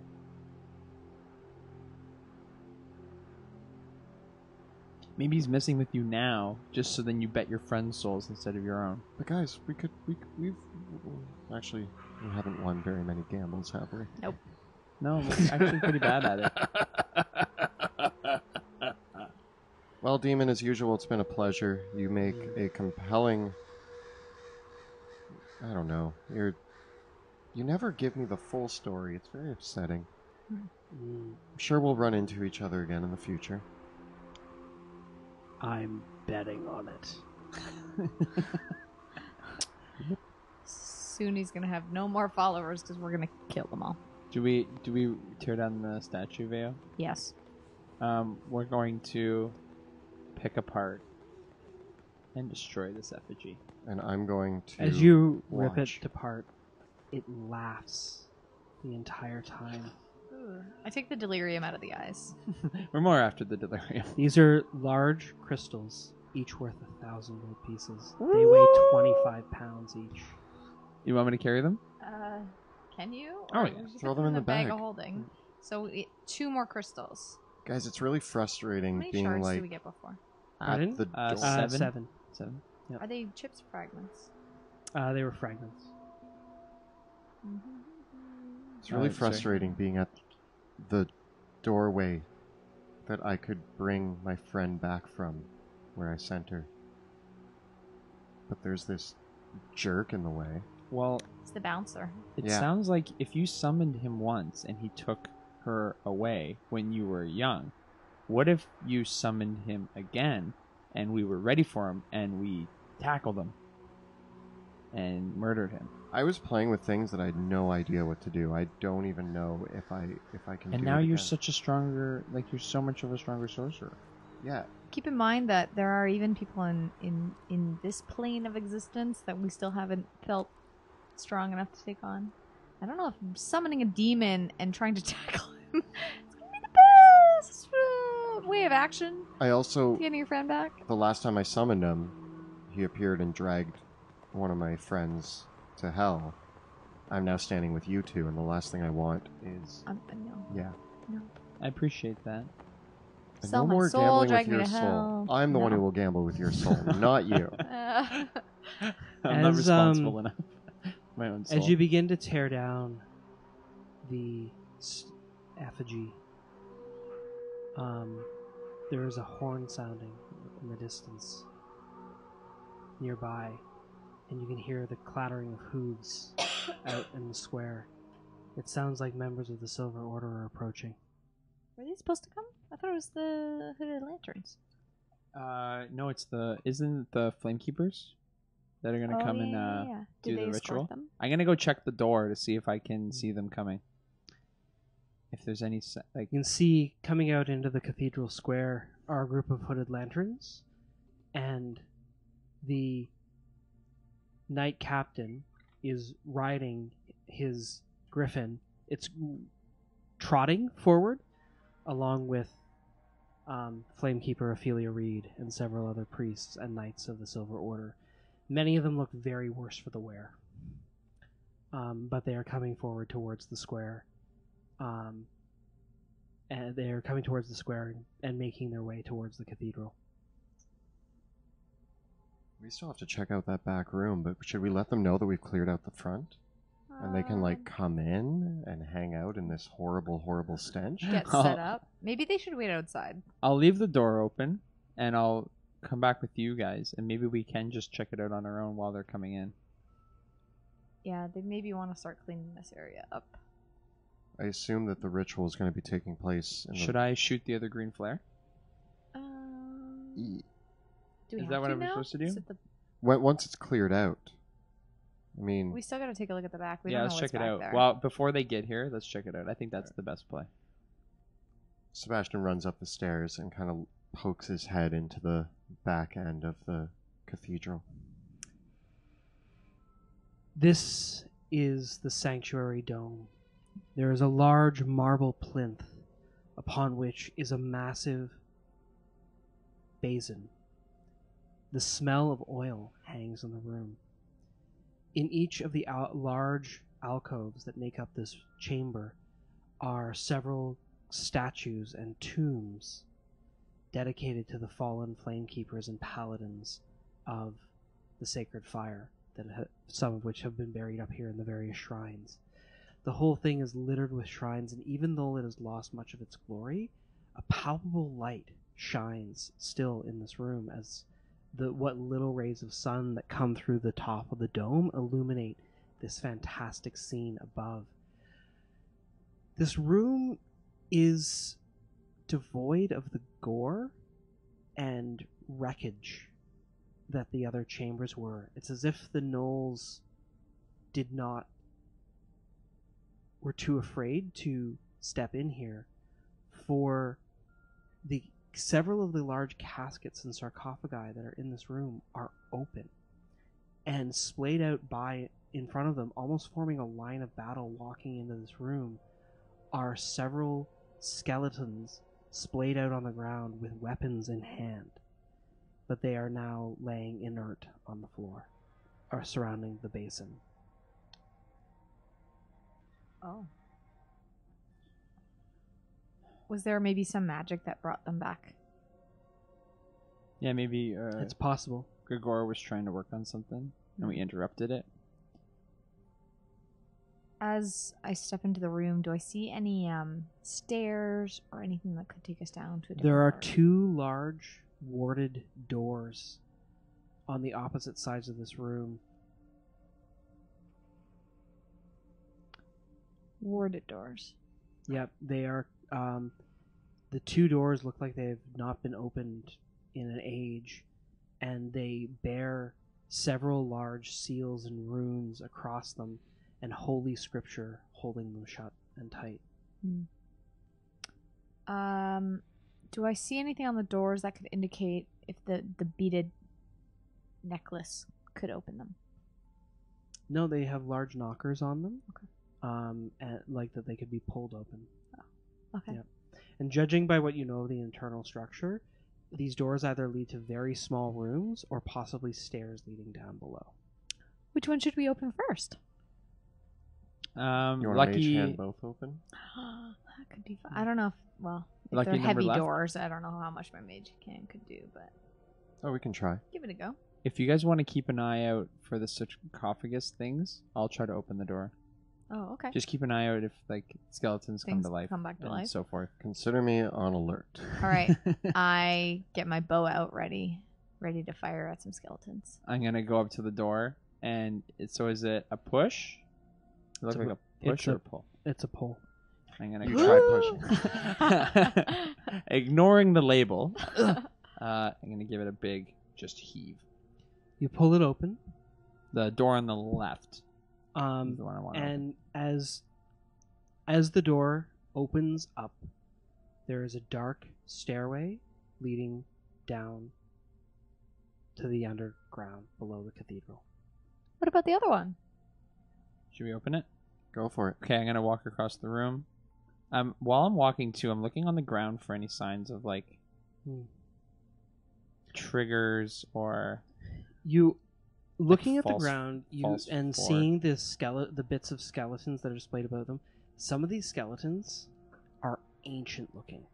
They look like they have been preserved in here, very very carefully, and you can see that written on the sarcophagi are actually the names of these people, and several of them are former high flame keepers of the city, still buried in kind of their funerary robes, which many of which have disintegrated and fallen away, but the bodies themselves, the skeletons, are still quite strong and well preserved. And looking at the skeletons that are on the ground, you can see that they were all they've all been attacked, like almost as if the body that was here, that if perhaps it was moving at one point and something attacked it and broke it to pieces. It looks very similar to like when you fought animated skeletons in the past. What happens, what remains of them after they're destroyed. maybe this was like a defense mechanism against the gnolls invading the cathedral. It wouldn't surprise me, especially since they haven't really nested back there. Yeah, maybe it's like a auto defense system that the skeletons came to life and tried to attack the gnolls when they came in. Yeah, but could only get so far. That makes sense to me. I mean, I don't spend much time in here, so I don't really know how that. I'm gonna open up another door. Go for it. Let's open up the other door. It's also a set of stairs leading down. Gosh. Okay. I turn on my drift globe. Pop. And illuminate the stairs. Does it go down pretty far? Both sets of stairs go down about 10 feet, where you can see that they go into a crypt. And already you can see that there are alcoves on the walls and niches with skulls set into the niches, or urns, and the buried of the various faithful that were here. And each skull is engraved with the name of who they were. And all of the people here range from other acolytes of the faith to other faithful people that wish to be buried here. And the staircase goes down, and I can actually see it as you look down on the stairs that even there are skulls set into niches underneath each step. Oh man! And as it goes down it descends about 15 feet before, on this side, it opens up into a T-shaped hallway that then goes down into two other separate staircases. Maybe we should let the paladins know that we're before we go down into the dark, creepy crypt filled with skeletons. Mm-hmm. We should let the paladins know that we're here. Well, they know we're here because of the... Well, I know, but we should be like, hey guys, maybe we needed to clear out the whole cathedral, including the basement, before they started the ritual, right? I think so. And we're looking for the bones of Argoneth or Vitruvio. Maybe we should just go out, say, hey guys, yeah. what's our next move? Do you want us to go in the basement? We'll let them come in the main floor, and then we can go down the basement. Yeah. Okay. I also just want to throw out there, I hate undead. I don't like them. You're not a fan? No. Demons? How you feel about demons? Kind of I'm getting a mixed vibe. Yeah, I have a mixed feelings. Undead though, they just freak me out. I'm not a fan. Fair. Been haunting me my whole life. You know? So Pluto, you can kill them? I'm actually, undead is just frustrating for me because I've already killed it once. And now I gotta kill it again, and that gets a little annoying. But I'll do it again. It's just it's overtime. For murder sports. You guys want to go talk to the paladins? I'm gonna go give a check at the door and give a wave to see if they've realized. You can see that it looks like, as you step out into the square, you can see that the Knight Captain and Ophelia Reed and the Lord Commander are meeting by the baptistry, and as you step out from the doors of the Grand Cathedral, they turn to face you immediately, and the Knight Captain speaks, and he says, "Pluto, are you all right? Aye. Well, what happened in there? We were able to slay the dark priestess that was working with the Lord of the Feast. We were able to discover the remains of Flamekeeper Hannah and Virgil. There is a concoction being brewed by a demon who's giving out these recipes pretty much kind of like just for free, just to anybody. Flamekeeper Hannah, Virgil. They gave their lives for others. And Ophelia Reed speaks up and she says, "We will take their remains and use them alongside the bones of Argonath and Vitruvio and consecrate this place anew in their memory." It definitely needs it. Should I show them the prayer beads? Yeah, we'll give them the prayer beads. Yeah. I hold up the prayer beads. The priestess was wearing these. Flamekeeper Ophelia stretches her hand. "May I?" I kind of look over at the Lord Commander to He nods. I hand them over. "You said the gnolls. Was it a gnoll?" It was, yeah, a Knoll priestess. Or those. Gregora. They called her Gregora? Gregora. She As in also- Flamekeeper Gregora? As in High Flamekeeper Gregora Goldenbrow? Oh, Wait, probably do not. I know this name? Uh-oh. Do we know this name? Might have been. But she was a knoll. Maybe she assumed her identity. Did we kill her? Yep. No. Well, she Lord killed Commander herself. speaks. Yeah, She killed herself. technically it was... Gregora Goldenbrow was the High Flamekeeper of Drakkenheim. She was a knoll. She was a knoll. She's not gonna be the High Flame Keeper anymore. Now, she could have just assumed the position, like found her body and took her prayer beads and knew her name. Like, How many knolls do you know that But could we, do magic? the Knight Captain speaks up. But we have to consider the possibility that she was transformed into one of these things. oh, that could have The happened. implications of that. Does that mean that all the gnolls could have been townsfolk? Does that mean that... Did we just... Oh, no. Have we been killing people? Did we just murder our way through half of the town of Drakkenheim? They weren't I the people anymore. I know. It's just a little more upsetting than slaughtering gnolls. It's just a little jarring. She also brought back the Shuva to help the Lord of the Feast. She wasn't good. Like, she deserved to die. It's just... But how is that even? No, that's impossible. It can't be. Right? It can't be. I mean, But it could be. I kind of glanced around. a little bit. Ophelia says, "Gregora Goldenbrow was a just and pure woman. Something She happened. was a beacon of light and warmth. She wasn't serving the light anymore, unfortunately. What about the recovered holy relics that she defaced, that she had on her? Are they... Do you recognize these? Are these... The Lord Commander speaks up and says, "That's definitely it. Those are the prayer beads of the High Flamekeeper of Drakkenheim. That is one of the seals of the city. The seals. It's one of the badges. Yes, The prayer beads. yes. I said that it has the same motif and pattern as the badges. Did not You click. didn't- you It did didn't not click. No? No. I thought you were just role-playing. But, yeah.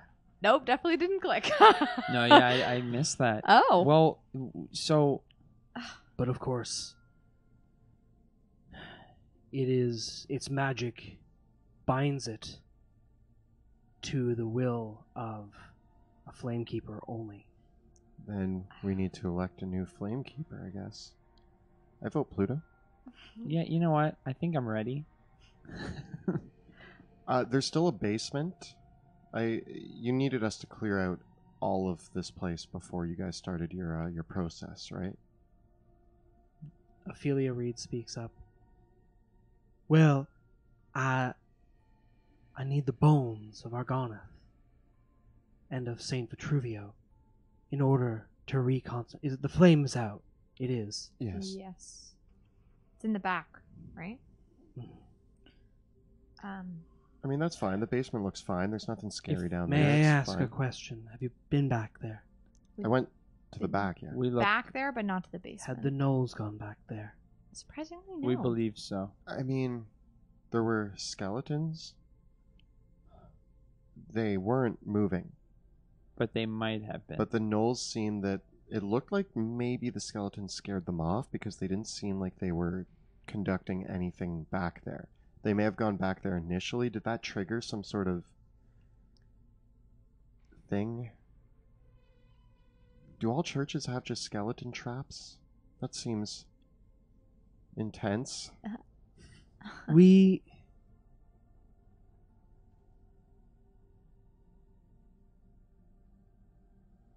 The light teaches us that it is our duty to be the custodians of this world. We are to be the light in this world. And when the light that we tend in our chapels and our cathedrals is extinguished, it is a grave curse indeed. For the light sustains the souls of our most devout worshippers. For a day could come that even the most devout need their earthly bodies once more to fight back the darkness.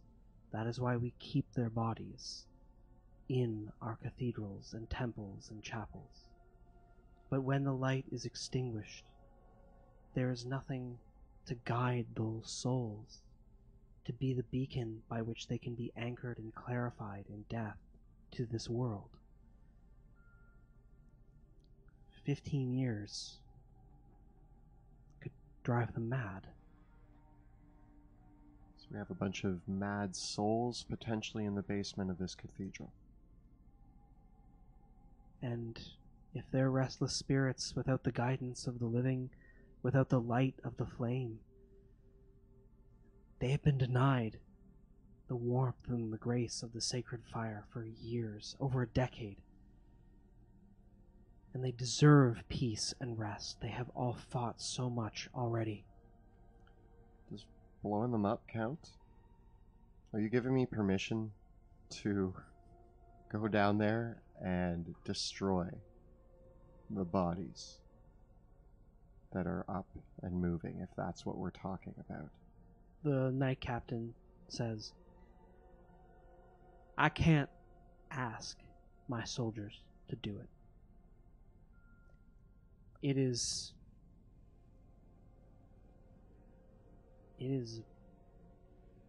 abhorrent that we would have to do this. That's why you have us. And That's why you don't have to ask them. We do the things that other people don't. I'm not a fan of it. That need to be done. I don't like skeletons up and walking around. It's not my favorite thing, but that makes it easier to... If you guys secure the top floor, we'll take care of the basement. Ophelia Reed says, they will be mad. They will have been driven insane, denied the light for so long. They will not know. And they will be without mercy. And so will we. can we show them the light? Is there any salvation, any chance for redemption? Only through the flame.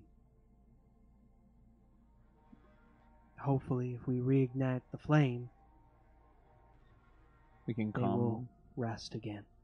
Then should you reignite the flame before we go down there, or But we need the bones. we need the bones to reignite the flame? So we have to move quickly. We have to get down there, get the bones. Would it be a preference to not destroy their bodies if we can get them the flame, or do you think they are too far gone? You're going to have to be careful. Let's also hope that Argonath's bones haven't stirred. You guys want to bet on something? If we have to, the bones we have to recover are animated. I'm just throwing it out there, knowing our luck. If it's any consolation, though, if they're walking around, it might be easier to carry. We can just we lure him and that's up. where we're going to end. That was good. All right. Well, Woo. Thank you all so much for joining us this evening. This was such a pleasure to have you with us. Big thank you to Jill, Kelly, and Joe, our amazing players, for toughing it out. That was a close call tonight. Not quite as terrifying as last week. You but still died. close You indeed. almost died. I was at 9 Yeah. hit points. You were down. Stabbed Rushing by over to the your window. body and saving you when I was like an inch away from death. I was a little nervous. Appreciate that. You, I wasn't nervous about. You only hurt yourself. That's all you did. Stabbing myself through a window. Also, a massive thank you to Kirsten, standing in for Kyle tonight, for running the Yeah. stream and keeping chat going. Thank you so much for all your hard work. Yeah. Almost there. Kinda, sorta. Got it. Yeah. Thank you again, Kirsten. Thank you. And yeah, as we wrap up for this evening, who else we got? I got some shout outs to.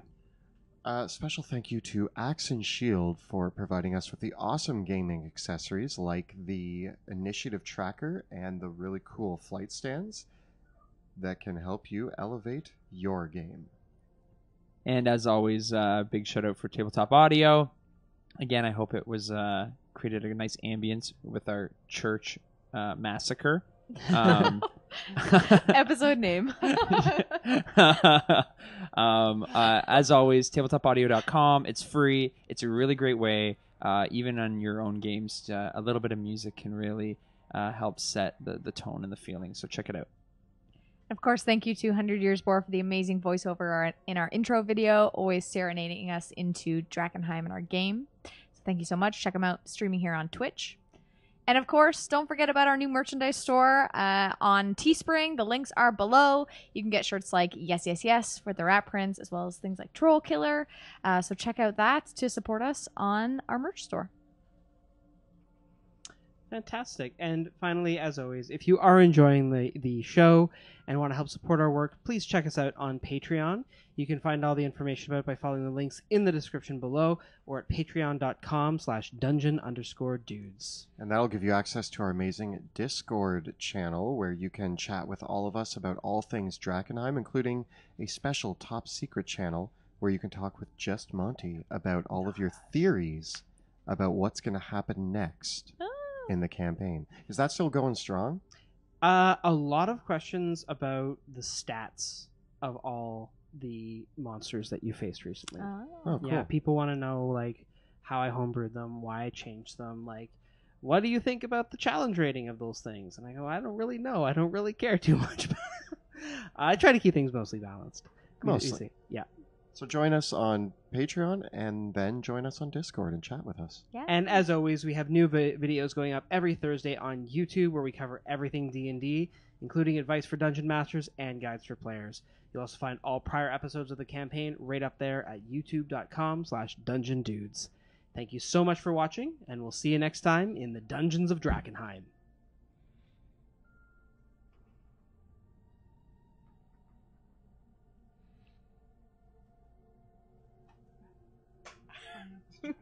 Are we cut? Okay.